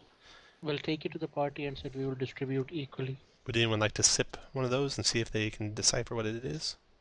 Oh, I'm willing to because I'm down a little bit. All right. It is indeed 2 potions of healing that you find. Ooh. I start to get all tingly. It almost makes me more excited than booze. And that concludes this part of the adventure. You guys travel back. Well, actually, you are halfway to where the other Gur went. I'm going to change the maps for a second just so we can show you where you're at. Yeah, Or the hill portion and Yeah, you're at the Vanishing Hills. So I'll put the red arrow up the there. swamp. Yeah. That's where you're at now. And the Glumpen Swamp is where that merchant is. So you could have the boy tag along and go to the swamp first, or you could take the boy back to the crossing inn, which is at the bridge there on the map. Which would you like to do? What do you think, guys? Hey, little boy, do you want to go on an adventure? Sure. I should get back to Mom pretty soon, though. Oh, we'll take care of it. And Yeah, All I right. think we should let the boy back to his parents and then Yeah. go forward. It's not prudent to take a young lad on a mission of danger. I kind of want to go, though. well, hey, he wants to be an adventurer. Let him adventure. Yeah, let And me I throw adventure. him, I give him. I pass him my wineskin full of mead and let him have a sip. He can hold his liquor. You find out. That's a good boy. Yep. You're a I good go over to the boy. boy and ask him if he wants a ride on the way there. Yeah, sure. So I spend time, cast a ritual of Tensor's floating disc, and have him sit on it. Oh, that's the best thing ever. Oh, that's awesome. Yeah, he's loving that. Okay, let's take a little break. Let's see. You got the story out of Riku and the travels. Basically the same thing I already told you, but there it is for your reference. In the first part, we'll total up the XPs at the end, but that's what they were. 50 XPs for each of those ice cats, 25 for each fire sturge, 25 per character to survive the icy slope and icicles, which you all did, so you'll get that. So I think you'll probably hit the 100 max. Let's see, 50 times 5 plus 25 times, there's 10 of them. It's 500 plus 25 times 6, 650 divided by 6. Yep, you hit the max, 100 XPs. Now, this boy is a Gur. This boy is a Gur. So this is the boy that stole the wand from Aya. And he tells you that his mother told him to steal it. His mother's name's Sybil. And that he was supposed to bring it here to give it to a powerful dragon, and that the dragon would protect them from the impending evil that was going to sweep over the land. And you try and ask him what the impending evil is, and he just shrugs his shoulders. He doesn't know. Kind Just- of broke up there. Yeah, what, Jack? Oh, you kind of broke out there. Oh, sorry. So he he doesn't know what the impending evil will be. All right, so I'm going to take and move you guys to the map here. Alrighty, next adventure. Yep. Adventure 2. He's still riding with us, right? Yeah, he's with you. I give him I another just keep shot. passing the disc along the way, as many times as necessary with a ritual. Yeah, and I keep giving him booze, so he's getting teaching him how to be a real dwarf. Very good.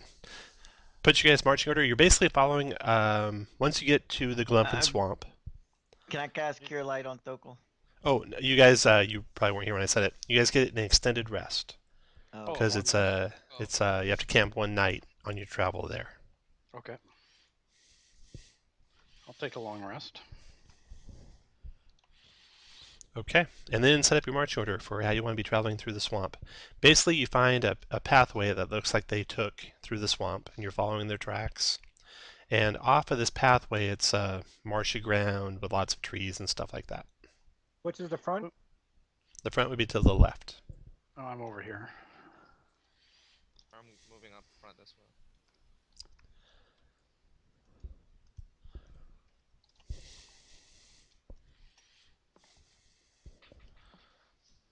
Let's see here. So this one, Mission 2. The merchant whose gems were stolen, an elf called a Gray, gives you directions provided by the elf Aya. Those directions take you into the easternmost reaches of the Glumpen Swamp, about a day and a half away by foot. When you get there, I need everyone to make a wisdom perception check. So click your token and then click the wisdom button. We'll see if the macros actually keep working. Yeah, I don't know if I fixed myself yet. Whoops, come on. Click. Wisdom. Oh, nothing for me. Ooh, Oh, wow. there it goes. They all came in at once. I'll use the first one if you rolled multiple times. Okay, Sorry. so Lantrix is good. Dunmith is 12. Let's see what you need. Need a group 13, so you got 1. Sicklehammer 2. Marcus no. Dunmith no. Thockle 3. Okay. You hear a conversation happening in the clearing up ahead, and you hear that before you step into the clearing. What do you want to do? I lean over, guys. Let's walk in there and see what they're talking about. Let's go. I'm in. I'm Okay. willing to walk in. Okay. And I'll do my dwarven charismatic drunken act, and hey guys, how you doing? Type thing, and start hey, you want a drink? Okay. You come ahead. Basically, you come around that last brush to there where they can see you. And you see... Oh, shoot. Ignore that. Click the wrong one. All right. I'll just click a couple more times, so you'd have to scroll up to see it. All right. So you interrupt the meeting they're having. The trail you follow opens into a clearing. You see that it is already occupied. A human male, matching the description of the girl named Rillian, is here. And he's holding a box of gems out to a female gnome clad in exquisite furs. 4 human guards, dressed in chainmail, level spears your direction as you enter the clearing. And hold on just a second. You guys are strong. One guard comes around the wagon zipping up and joins them. So now there's 5. There we go. Just had to take a leak. He got back. Taking a leak's always a good thing. All right. Can't fault them for that. Need everyone to make a Wisdom Insight check. I don't think I win insight, but I wonder how did I roll? Oh no, that's a different one. So I'm an 8. I know nothing what's going on. I'm an idiot. I'll just drink some more. Oftentimes, you guys will notice that the macros are rolling twice. Oftentimes, when they have a denial of service attack and they're trying to get stuff restarted, it like restarts multiple instances of their processor.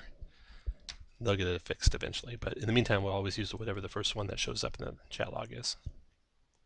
Okay, and then I need a knowledge, nature or intelligence nature check. Guys, I am definitely not that one for you. I could try it, but Nor am I. yeah, Looks like Marcus is your nature guy today. yeah, Lantrix too. Okay. That's just for my future reference. Let's see here. So the gnome, the man turns around, looks at you guys. The gnome stands beside him and looks at you guys, and she says, "I didn't expect a party in such a remote location. How wonderful! Alistair, bring some brandy for our guests." She then, brandy? yeah. Ooh, I'm in. Hey, Please. lady. What's your name, big fella? I'm Thockle. Hey, let me tell you about my war stories. What brings you into the cold swamp, though? Oh, it's not that cold. It's got a little perception. Maybe a little cold, but you know when you're drinking mead, here, have a sip of this. You're never cold. Ah, and she has Alistair bring you some brandy. She trades you the brandy cup for the mead cup and takes a sip. That is pretty good stuff. Hey, I've been perfecting my recipe. How do you like it? I love it. Very good. Could I buy some of it, maybe? Here, and I give her a whole a flask or whatever, another wineskin full of it for her. Here, you can have this just for now. You know, since you're such a nice lady. And I start swilling on her brandy. While you guys are having that chat, Rillian is just silent, kind of looking dumbfounded at you guys. The little gnome lady introduces herself as Pinkett, and she says that she was just here conducting some business with Rillian. Unfortunately, what he brought me is not good enough, and I don't think I can part with the merchandise for the paltry amount he's brought. At that, Rillian kind of bristles up and says, "The gems are worth more than we agreed to. You assured that we had a deal." Pinkett just shakes her head and looks at you guys. Can you believe this? Take a look at what he brought. She holds out the little box full of gems. She says, those aren't very valuable. What do you guys think? Those are stolen property. What? What are you talking about? We were asked by my buddy, this cute, really hot elf. She was saying that there were some stolen gems around, and they kind of gave us a description of this. And What? I'm sure you're definitely not. No, You're not guilty of this. no, but I don't want. go I don't want any part of any stolen gems or anything like that. She starts backing away from Rillian. Rillian bristles up even more, and he says, "You told us where we could find the gems." She goes, I don't know what he's talking about.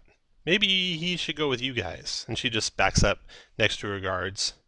He's all livid, and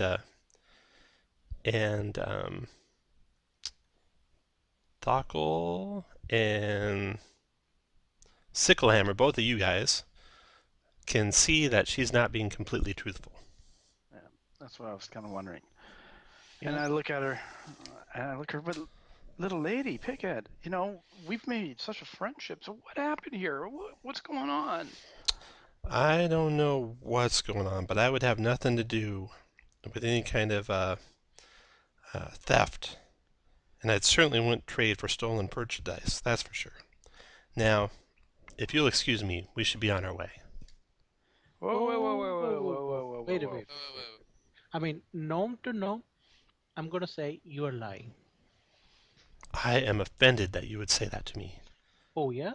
I'm also deeply offended that you keep up this pretense.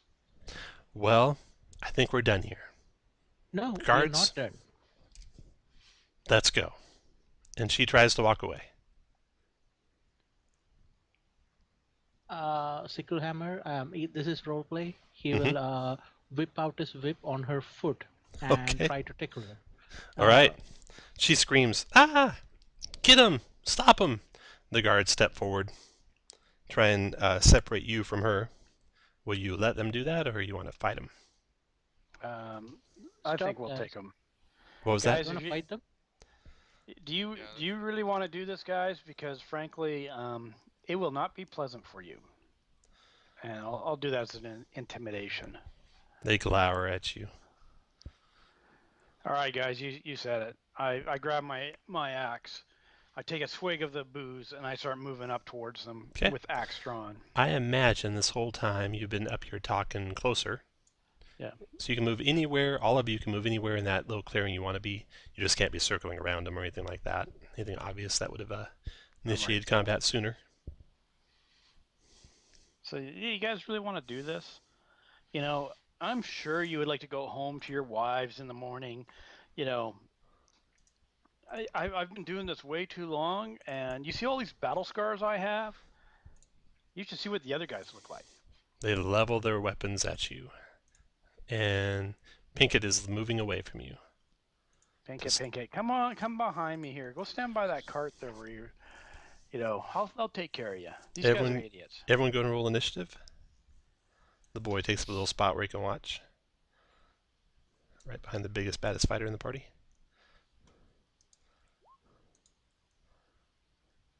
What's Rillian doing? Or Riku? Riku's just standing behind the party watching. Oh, Rillian, the male girl. He is all mad at her, and he just doesn't pay much attention to you guys. Can I tell the boy to back off and stay back there? Okay, all right, mister.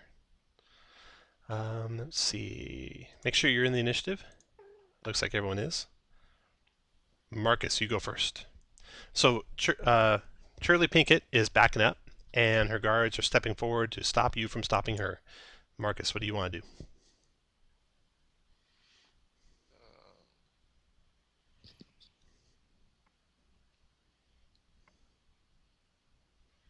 I'll just go over here and try to hit the one that's northwest of me. Go for it. Whoa. 6 is a miss. After Marcus, Lantrix, your turn. All right, I am going to step right here. Okay. and cast color. Can I hit these 3 guys with color spray? You if bet. I start with the corner there. You bet. Nice. All right, 1 second.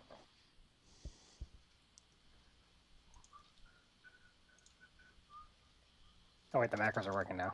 Yep, they're I was working. typing it out like an idiot. Sorry. No, that's okay. This is not a color spray, but similar.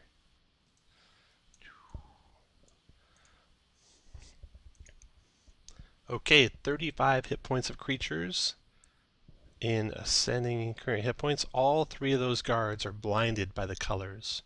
They'll So be can I blinded. tell that they're blinded? Yes, you can. So And they'll be blinded till the end of your next turn, right? 1 round? then I'm going to do this.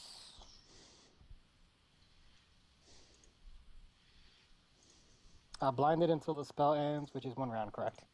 Okay. And I'm going to back off then, since they can't see me. Yep.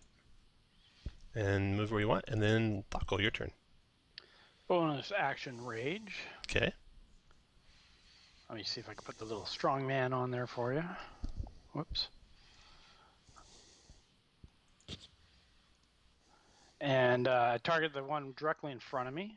And I said, do you really want to do this? Too bad. Is it at advantage, I assume, since they're blinded? To attack him? Yes. Yeah. Yes, it is. Give me a crit on that advantage. 23, that's a pretty good hit.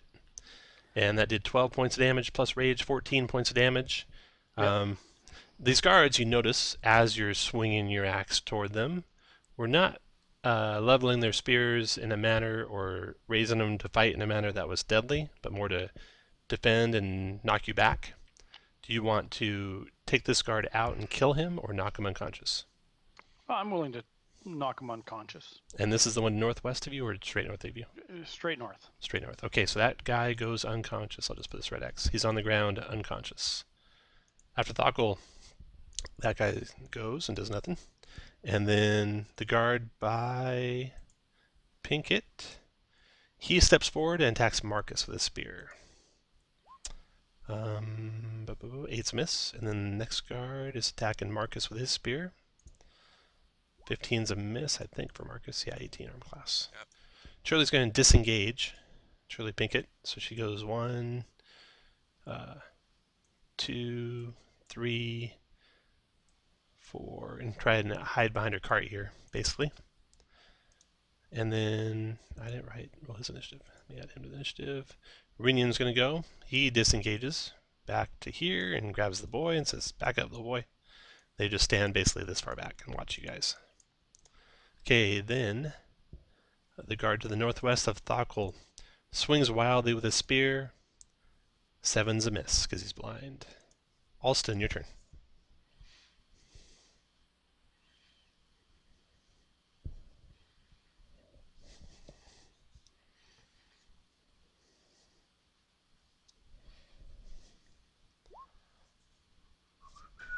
Okay. 18 connects by a mile. The guard due north of you, I assume, right? You might be muted if you're talking. Yes. Yeah. I'm not. And knock him unconscious? Okay, you knock that one unconscious. Yes. And you can move too if you like. Dunmith, go ahead while he's moving. I'm gonna move up to there. That's right at 25 and take a swing. 13. 13 is a miss. Then the last guard is now unconscious. Take him out. Sicklehammer, your turn. Sicklehammer will double move. Can he double move up to that lady? Sicklehammer. Let's see here. Oh yeah, definitely. Then if he can, he will stand next to the lady and tell her surrender. She looks at you and glares at you.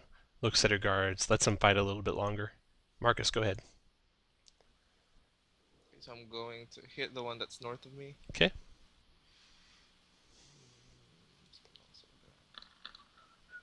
You have advantage, and you got 22 to hit. 10 damage, not enough to drop him. He is still fighting back. Lantrix, your turn. All right, I'm going to. Well, I don't want to kill him, so let me chill touch one of the ones that are full health. The one next to Marcus, that's a full health. Okay.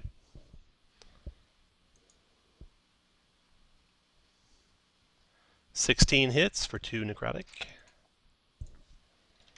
And then Thockle, your turn. And these guys are no Alright, longer and blind. I'm gonna move too. You bet. Yeah, I'll always move quickly to the next person. You don't have to tell me where you're moving unless you're going to provoke. I'll go ahead and take your opportunity attack. Okay. He swings his spear at you. Misses you.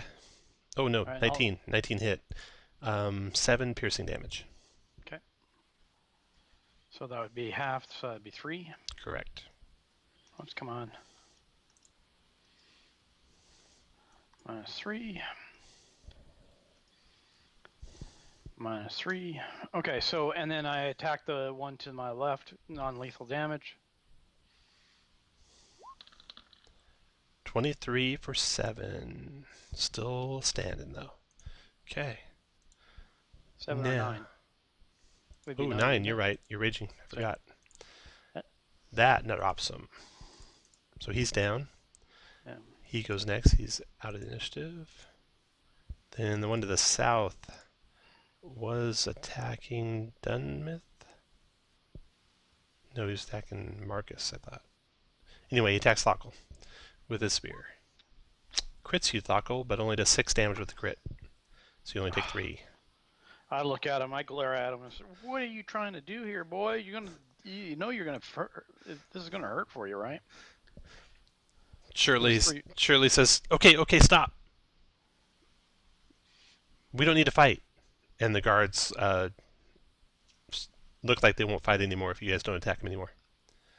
Oh, you won't we tie them up? The guards, he just stands there, basically readied if anyone tries to attack him. Alston, what do you want to do? So the guards are going to be readied. They will fight back if you try and take their weapons or try to tie them up or anything. Do you want to keep fighting? Knock them out? Yeah, I think we should knock him off so we can No. have a Go for it, conversation. Alston. Fighting.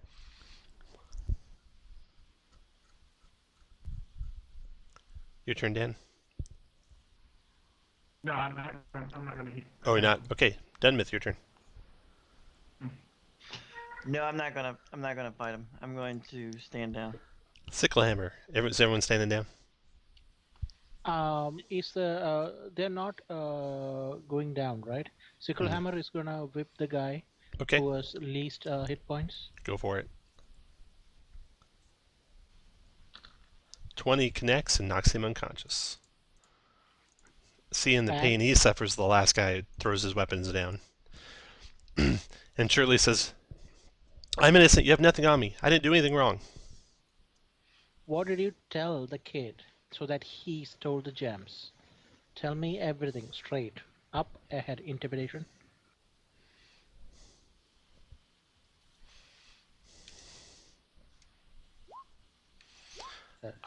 I found out they needed some holy protection for something that was happening. And I suggested that if they had enough gold, I could get them some holy water. And you can tell she's not telling you the whole truth. The whole truth. The And entire truth. Nothing but the truth. You intimidate her some more, and finally she confesses that she told him where the gems would be, but she didn't steal them.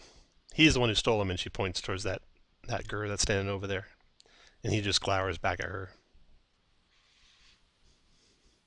All I did was tell him where they were. That's all I did. That's not wrong. Nothing against the law of that. So why did you tell him?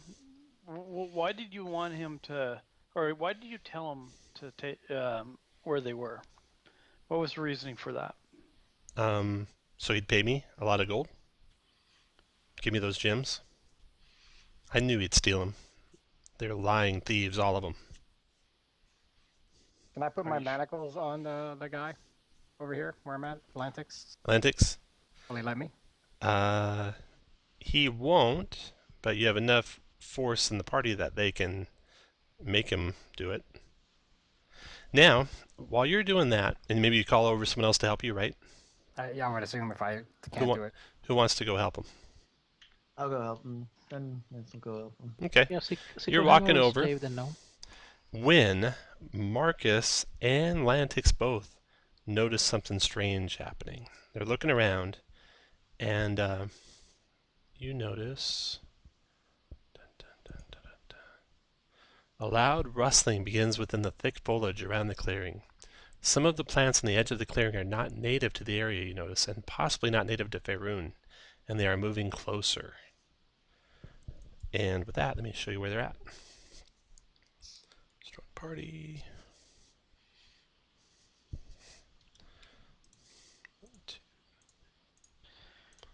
So are we still in the same initiative round, or No, or I'll not? re-roll it. I'll have you re-roll it. Yeah, okay. That's Don't what I roll thought. it yet, though.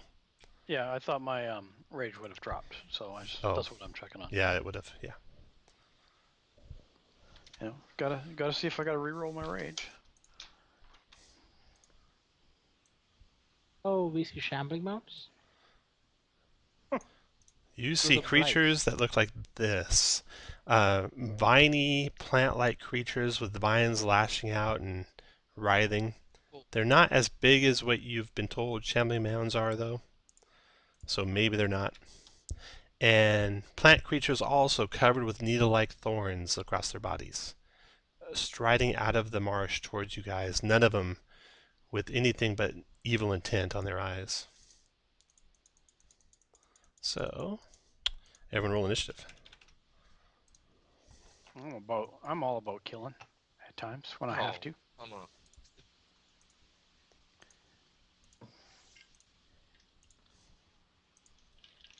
Oh, I like that initiative. I don't know why my initiatives aren't giving me a decimal after. Are you +0 on your mod? Is your mod +0? Oh, is that what it's from? Yeah. Yeah, so it won't add anything Okay, if you're that +0. makes sense. So does the decimal just puts it automatically calculates who goes ahead if they got a higher mod, or? Yeah, that's what I do, and that's what it's doing. So that decimal should match your modifier. Okay. Let me sort it here. First to go is Sickle Hammer. Sickle Hammer will use his action to tie up the gnome, and end of turn he will move. Thockle, your turn. Thockle moves up to this blight up here and targets that one and rages first and swings his great axe. 13 connects, doing 7 damage to it. Okay, after Thockle. All right. The creature down to the south, he starts moving towards the two Gur here, but then like gives them a wide berth and attacks Lantrix. Oh, wait a second.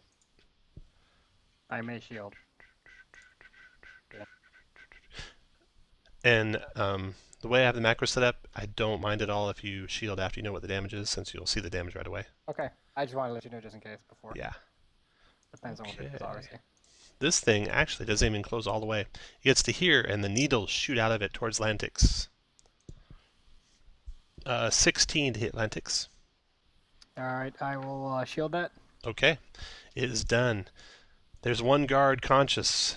I assume you've taken his weapons. Who has his weapon? We'll say Marcus does. He says, give me my spear, please, for the love of God. Will you let him take a spear? if he promises to help us fight those... Of course I do. Okay, so you're coming with me, and... Okay, so I give him the spear, and then... Actually, you haven't gone yet, so... Oh yeah, He I give will... him the spear. Okay, he will ready an action to attack anything that comes next to him. Any enemy that comes next to him. He's done. Rillian just stands there and watches. Needle Blight attacking Thockle. He attacks with his claws, Thockle. He got an 18 to hit you for 6 piercing, or 3 if you're raging. Okay. Shirley's all tied up, screaming for help. Get me out of these bonds. Why'd you tie me up? They're going to kill me.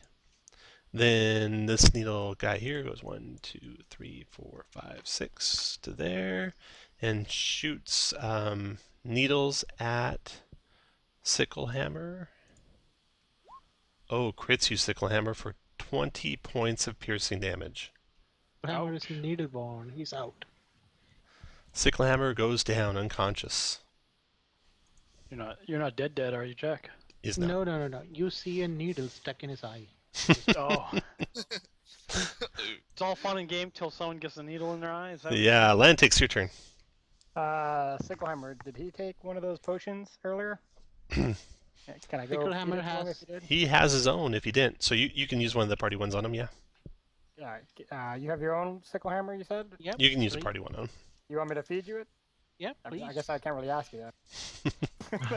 All right, I'll roll the potion of healing macro I have. All right. You hear a grunt from the ethereal plane. 6 hit points back, Sicklehammer. Thank you. Do put a prone marker on yourself for me, please, though. Okay. I move over here to the cart. Okay, the blights. You have that raging marker on, right? No. This blight comes 1, 2, 3, 4.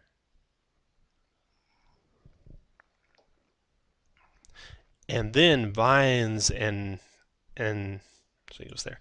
Vines come writhing up out of the ground all around this guy. Which guy? Within a 15-foot radius, and there'll be this kind of weird green color. Save changes. There we go. Okay, so the ground in that area is all covered in vines. Entangled, right? Yeah. It's difficult terrain for any non-plant creature. Each creature of your choice, when it appears, has to make a 12 strength save or be restrained. So you'll do that on the 3 party members that are in the area. 12 strength save or be restrained. Is it only strength, or can we do with acrobatics? Dex? Only strength. Sicklehammer made it. Lantrix made it. Dunmouth made it. Good job. No one's restrained. Okay, that one's done. Alston's turn.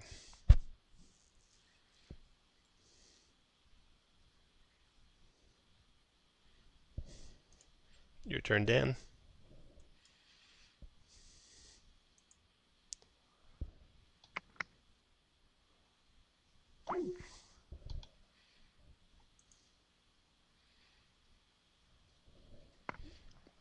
Here comes Dan. You might be muted if you're talking. Okay, that's it for Alston. A 10 is a miss. Okay, after Alston is Marcus.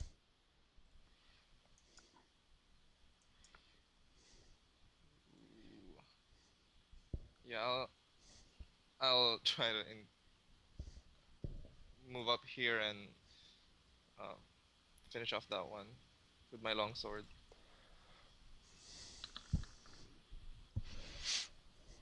Marcus, 11's a miss. Ooh. Okay, so that guard is there shaking in his boots, the one you left the spear. You think it'd actually take a charisma persuasion check and an action to convince him to join the fight. Oh, okay. He's just shaking there now, right now. Okay, and you can do that. You don't have to be adjacent to him. You can do it from anywhere inside the fight, and any of you can do it. The needle to the north here. He comes out, and he shoots needles towards Alston. Wow, 14 misses, I believe. Yep. Then the next needle is to the south. He comes up and shoots needles at Dunmouth. 19 is a hit. 8 piercing damage, Dunmouth. And then another blight.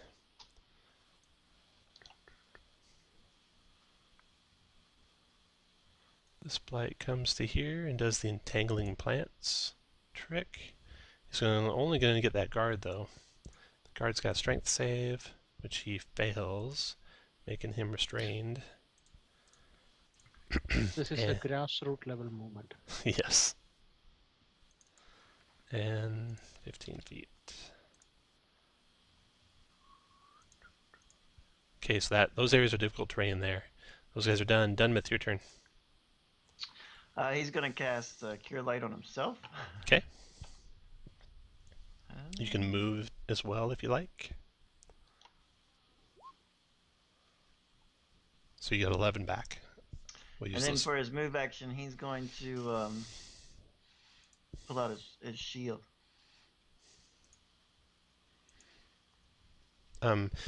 Actually, donning a shield takes an action.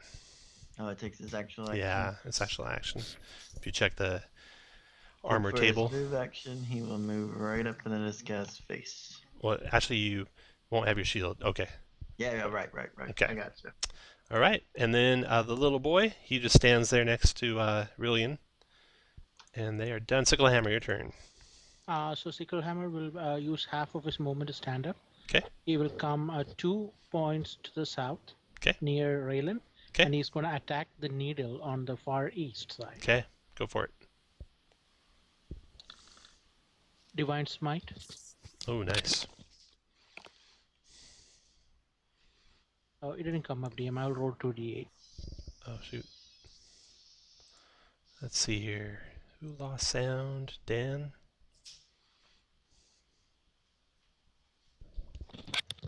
So you got 7 plus 4 is 11 total? Yep. Dropped him.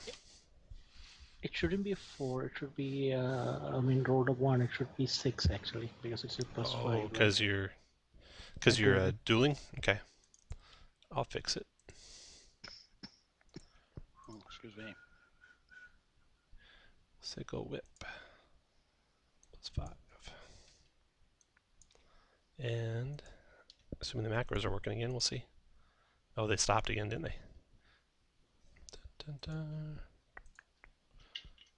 Oh, wait. Here we go. Do that. Save. Now I'll try whip.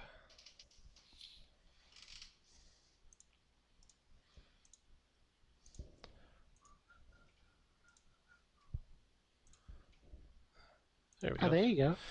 All right. Sicklehammer's done. Next is Thockle. All right, so Thockle looks at the needle that whacked him. Mm-hmm. He's not very happy about it. He's actually even more angry, and decides to lay a little can of whoop ass on him. Give me a Oh, crit. yeah. That did it. Oh, Down he goes. That's nice. You can move your speed now. All right, so 5, 10, 15 up to here. Oh, that guard, I forgot, had been readied. So he actually made an attack when that thing closed on him. Forgot about that. The 16 with the spear hit the creature. He did 3 piercing to it. And then it's his turn, and now he swings at it again. Now he is restrained, though. So he'll have disadvantage. Oh, missed. Okay. Rillian watches. Shirley's tied up. Needle goes. This is the needle over here, okay?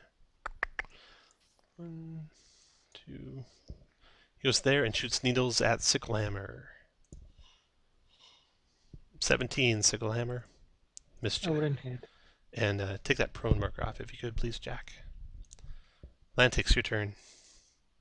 All right, I'm going to move here past the cart and use a chill touch at the guy next to Thockle. Okay. 21 connects for 3 to that guy. Then the blight over here. This guy.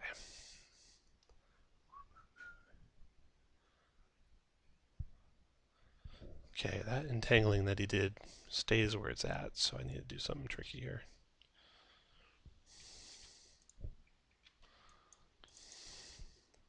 Is this entanglement a concentration spell by any chance? Doesn't appear to be. I don't think I can It is, actually. make him go away without. Entangle is, but the entangling plants is not a spell. Oh, He's not it using a could be spell. an innate ability. Yeah. Yeah.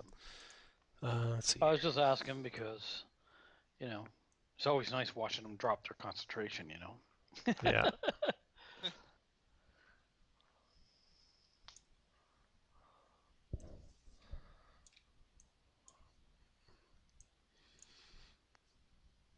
No easy way to change that. Okay, well, anyway, he moves forward. And here we go. That way you'll know that's just the center of a spell, not an actual creature. He moves forward and from there attacks Sicklehammer with Constricting Vines. Lash out at you, Sicklehammer. 23 to hit. 5 bludgeoning, and you're grappled, and you're restrained until the grapple ends. You see another vine in his other eye. Alston, your turn. Let's see, that's Dan. Let's see if he can hear us. 17 to hit. 5 bludgeoning, and you're grappled, and you're restrained until the grapple ends. You see another vine in his other eye. Alston, your turn. See, that's Dan. See if he can hear us. 17 to hit. 5 bludgeoning, and you're grappled, and you're restrained until the grapple ends.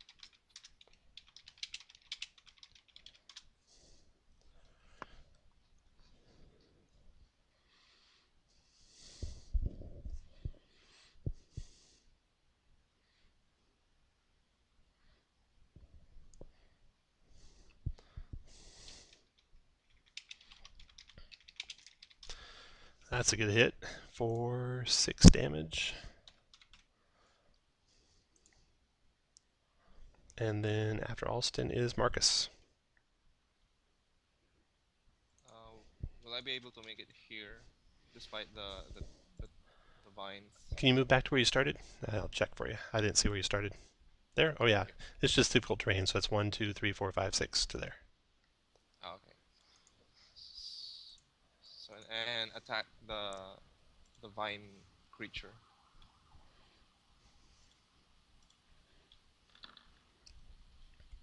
$15, I think, connects on these guys. Yep. And does 11 damage. Okay. After Marcus's turn, Needle fighting Thockle. Or Alston. 1 through 3, he goes after Thockle. Nope, goes after Alston.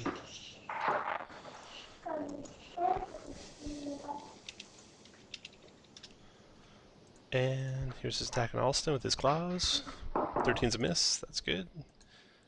I don't have to track it for him. And then the Needle attacks Dunmouth with his claws.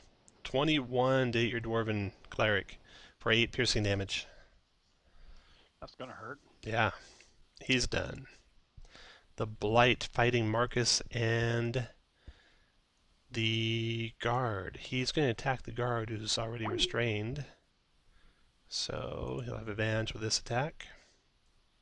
13 misses though. Guard got lucky today. Dunmouth, your turn. He's gonna take a swing. Dunmouth, And 8 misses. misses. Commoners, nothing. Sicklehammer, your turn. Sicklehammer will whip the blight.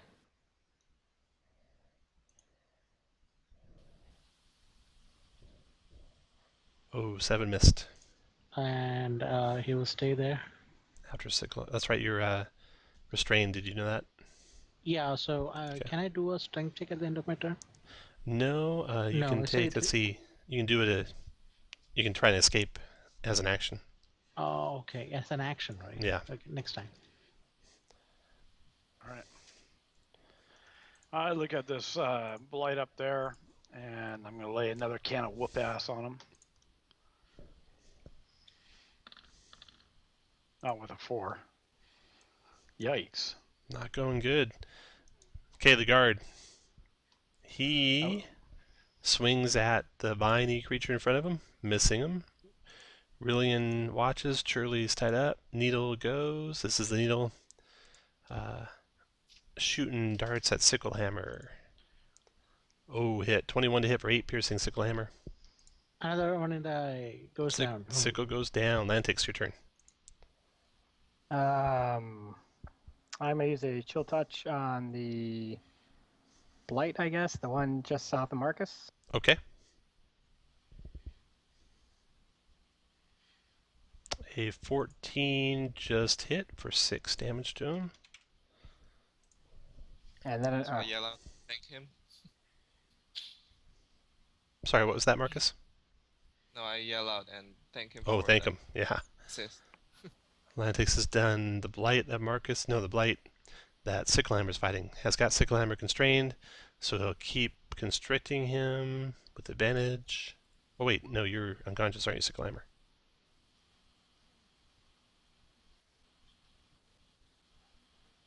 Hey, Jack, are you Sicklehammer unconscious? Yep. Yep, okay. So, instead, he continues down here to the dwarf. Tries to constrict the dwarf. 10's a miss. Alston. Dan is still off the call here.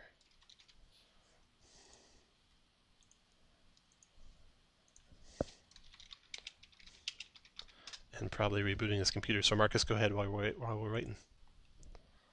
Okay, so let me see if I can finish him off. 12 hits. 9 does it. Down he goes. Yeah. And so the vines. the vines, I don't know if they go away. Let me double check here.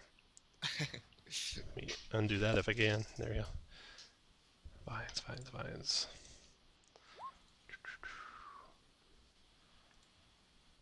Oh, that's constrict. Entangling plants. Duration 1 minute. So they stay for a minute. So Uh-huh. I'm just going to turn him into an So X. that's like 10 minutes. But he is no longer restrained. Okay. You want to move anywhere, Marcus? Yeah, so I'm gonna move over to the next blight. 1, 2. I think that's most of my speed, right? That's 6 squares. Yep, 30 feet. Okay. Okay. And then we got Needles. This is where we can get Dan back.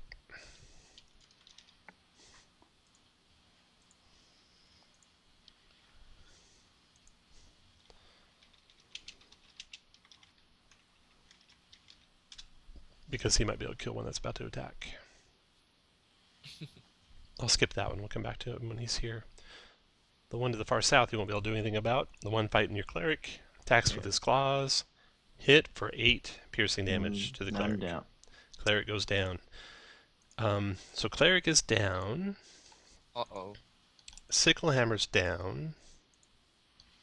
Neither one of them have failed a death save yet, but it could come soon. Okay. After Alston... Or actually, Alston will take his turn when he gets back. Still. I'll take his turn for him if he doesn't get back real soon. Yeah, I think he's rebooting. It looks Yeah. like he's completely rebooting. Yeah, it looks that way. Alright. God and you guys are my witness. He swings his sword at the Needle Blight. Oh, he's a healer. Did you guys want him to go heal, or you want him to swing a sword? Heal. Heal? Yeah. Let's see. Bring our clerk back, so he can heal too. Yeah. He doesn't have any range. He's actually got to get there. So the fastest way there, 1, 2, 3, 4, 5, 6, 7, 8, 9, 10, 11, 12. He'll be right beside Marcus in one move. So his second move, he'd get to the healer. Okay. So do that. Okay. He'll provoke and he leaves. Needle missed him though. Okay. And then the Needle's turn. It's attacking Thockle with its claws. 18 to hit Thockle for 4, which becomes 2 because you're raging. Yep. The Needle of the South already took his turn and down the Cleric. And the Cleric's turn. Death save, Cleric. I don't have a macro for this, so just roll a d20. 16. Nice. 1 success. So I'm going to put a little green circle with the number 1 on it. So that's 1 success. That was kind of cool. The little boy, you guys are treating him pretty nice. So he wanders on over. And he looks, do you have any healing potions on you? No, I do not. 1 or a 2 on a d6, you got one of the party ones. Nope, okay. So he wanders on back, and the Needle of Blight just ignores him. Sicklehammer death save, please. Fail. Uh-oh. Has 1 fail. Okay, and then Thockle, your turn. All right, I open a can of whoop ass again.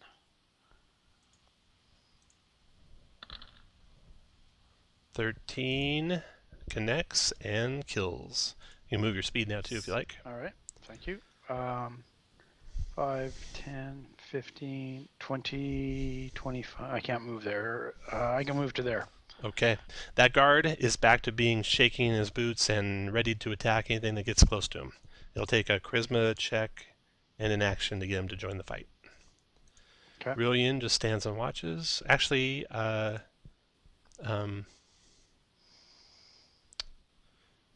or 2.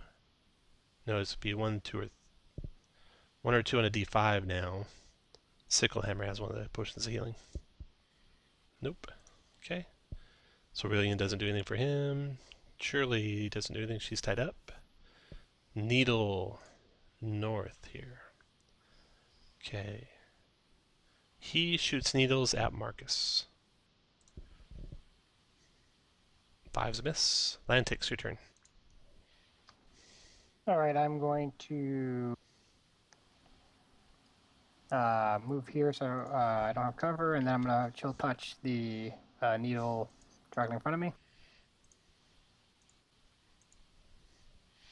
8 missed him. Then And yeah, done. the Eastern Blight, still alive, attacks Marcus with his constricting tentacles. 16. That misses, right, Marcus? Yep. Yeah, Okay, he's done. Alston. thanks to my shield. Okay, so Dan, looks like he's back.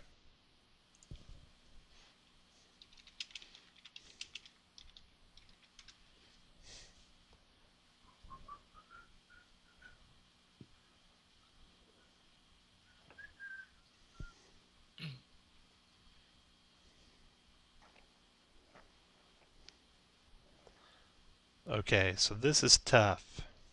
I'll let you guys decide what he's going to do. He can try and get to Sicklehammer, because Sicklehammer could die next round, and feed him, and heal him. Problem is, he'll provoke from that thing that constricts and restrains on the way, so he might not make it at all. Or he could go after the dwarf. The dwarf will definitely live next round, so it's probably worth the risk for him to try and get to Yeah. Sicklehammer. Yeah, I think so Yep. too. Okay. Heal. So you go 1, 2, 3. Oh, he doesn't even leave his reach, because they're a reach of 10 feet. Never mind. There, and use his healing potion, or no, his fast healer on you, Sicklehammer. So Sicklehammer, you get 6 plus your hit dice, hit points back. That's good. That's 8. Thank you. Okay, he's done. Marcus, your turn. Okay, so I'm gonna hit the blight that's next to me. Okay.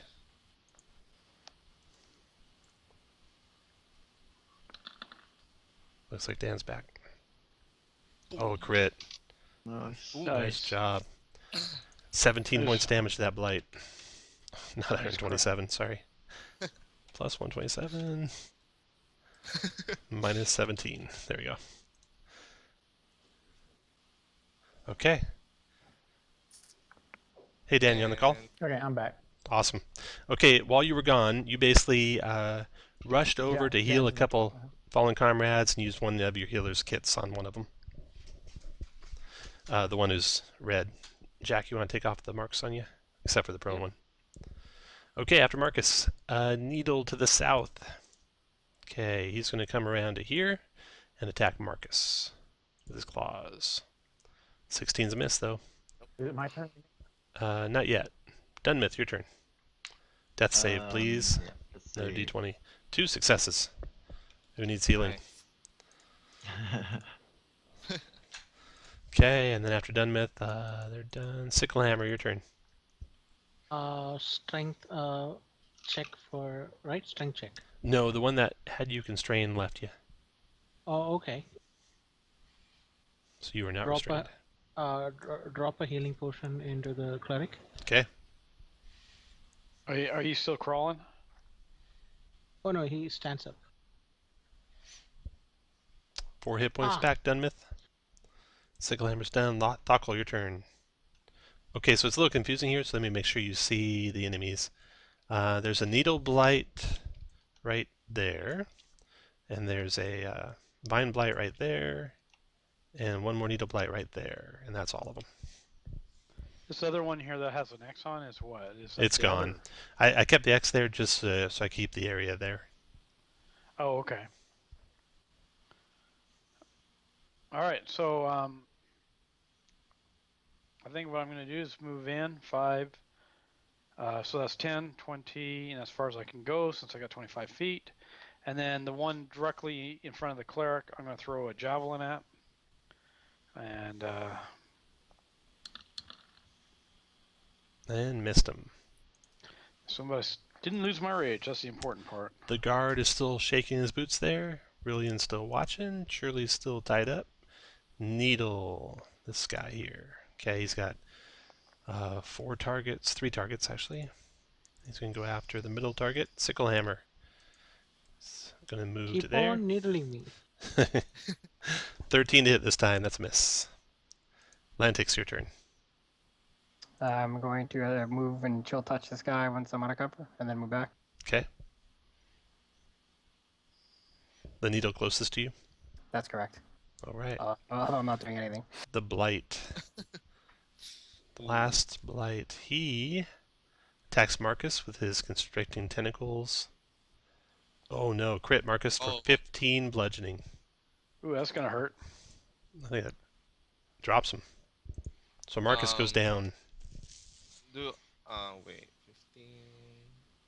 Do I think I'm a heavy armor master, so. Oh, you are a heavy armor master. Yeah.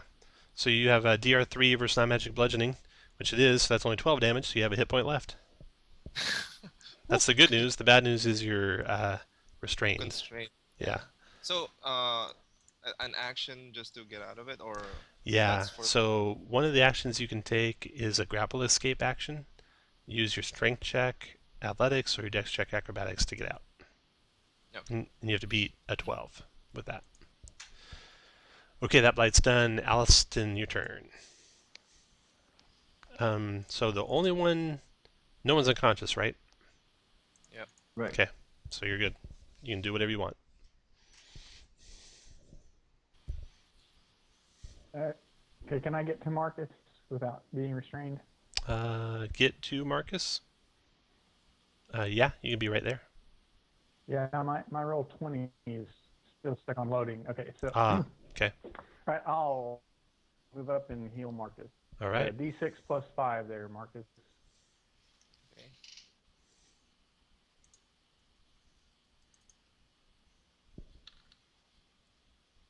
Thank you. 7 hit points. Nice. And now. Thank you. And I will be done. Marcus, your turn. You're welcome. So Marcus, you're restrained. If you attack while you're restrained, you have disadvantage. I'll try to get out of it. Okay. Strength or... There you go, you're out. No longer restrained. After Marcus, Needle. This is the one to the south. And that guy... Dunmith, you're prone right next to him, right? Right. He attacks Dunmith. 19 to hit you for 8 piercing. I'm down again. And then death save Dunmith.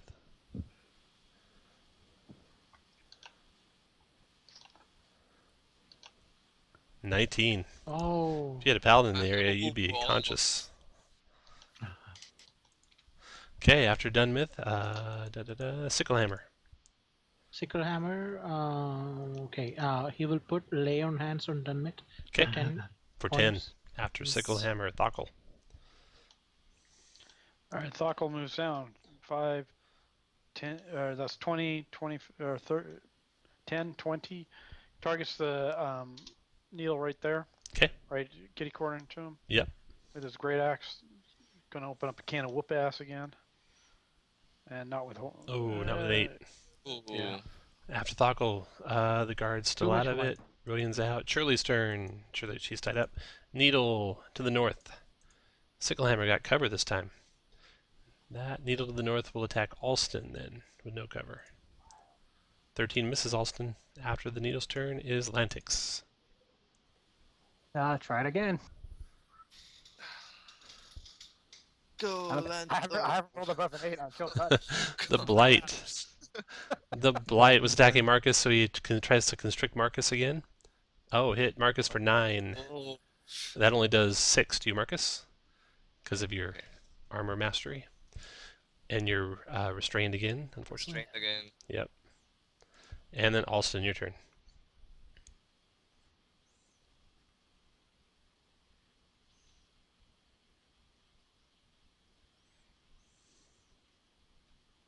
No one's unconscious, right? Let's try to No finish one. him off. Yeah. No one's unconscious. Okay. Then I will hit or attack the needle or the blight that's in front of me there, right? Okay. I'm next to Marcus's, the one that's got Marcus restrained. Yeah. You are correct. Yeah. Okay. 16 connects for 6 16 damage. for 6 points of Nice. damage. Got it. Okay, after Alston, Marcus. Okay, let's try to hit it. Okay, go for it. Disadvantage though. Oh. 10, missed him.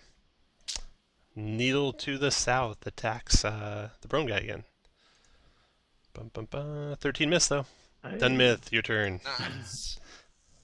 I'm gonna stand up, and I'm actually I can cast Cure Light without nothing wrong with me, right? Without Correct. provoking. Correct. I'll cast Cure Light on Marcus. Okay. Thank you. So 8. 8 back, Marcus. Dunmith is done. Sickle Hammer. Hammer is gonna whip the needle right north of him. Okay. Yeah. Oh, no, not the needle, the blight. Right. Just don't be singing Devo, my friend. Please don't be singing Devo. 15 hit for 9. Dropped him. Down he goes. Nice Okay. damage roll. You can move too if you like. Sickle Hammer. Thockle, your turn. I got Alright. opportunity attack. So Needle. does that remove my restraint, or should I? Yes, it does. You are no longer restrained, Okay. Marcus. So this is a sickle or a needle over here, right? Or That is correct. Yeah, there's 2 okay. needles left. One by Thockle, one by Dunmith. all right. Open a can of whoop ass with his big axe. 18 for 13. Down it goes. Just like that. Nice. The guard's shivering still. Rillian's watching. Shirley's tied up. Lantrix. Only one more. All right. It's going to be above an 8, I promise you. Hit the shooter. Oh, God. Oh. You hit. Nice. 3 damage. I mean, as a sidebar, after all the fight, do you have firebolt? I do not. Oh. The blights are actually gone. Let me take him off. Alston, your turn. 1 needle left. The one south of Sickle Hammer. That's all. Can I get to it? You bet. Want to swing your sword at it? So can I get to it? and Yes, attack? you can. Yep. Yes, you can. Oh, but Yeah. you miss. I'm Not gonna very I'm gonna keep effectively, moving you so you give other people room. There we go. Marcus, your turn. Okay. Let's try to finish him off. You are no longer restrained. 12 is a hit. 6 damage. Almost got him. He gets one last attack. He was attacking Dunmith, so he stays on Dunmith with his claws. 17 to hit your dwarf cleric It's for 9 piercing damage. that's Leaving what him I with 1 want. hit point left. Dunmith, your turn. I am gonna hit him. That heavy armor feat really helped. That saved you. Oh, and Dunmith Yeah. brings him down. 2 damage is enough Oh, to drop yeah. him. Down goes the last of the blights. Dunman's gonna hit him a couple times while he's down. Okay. Okay, that wraps up the fight here. You can take Shirley back to justice. You can take the guards. The guards are just guards. Yep, we You take can take all them that back for shit. justice. You can take the Gurs back. Back to their owner. Yeah. The Gurs had 250 gold pieces worth of gems with them. The merchant's wagon, the merchant's got, stuff in the wagon. You could take it. Might be theft if you did. What do you want to do with it? What's in Nope. the wagon? She's got potions that Rinlin tells you were potions of holy water that he needs to help his people. It's just an abandoned wagon as far as we're concerned. It's not a abandoned wagon, she says. That's my wagon. I'll report you. Salvage. I'll report you. You're really gonna report us after my buddy saved you? Hang on, wait a minute. Let me We look at will my drag character the here. card- We can drag the card back to the villagers. They would know where Yeah. the person is. We'll take a party vote since half of you might be evil and half you might be good. We'll see what the majority decides at the end. Anyway, you head back to town with all the goods in tow, and the trip home. Rillian tells you what he was doing, why he was trying to buy the holy water. Basically, he says,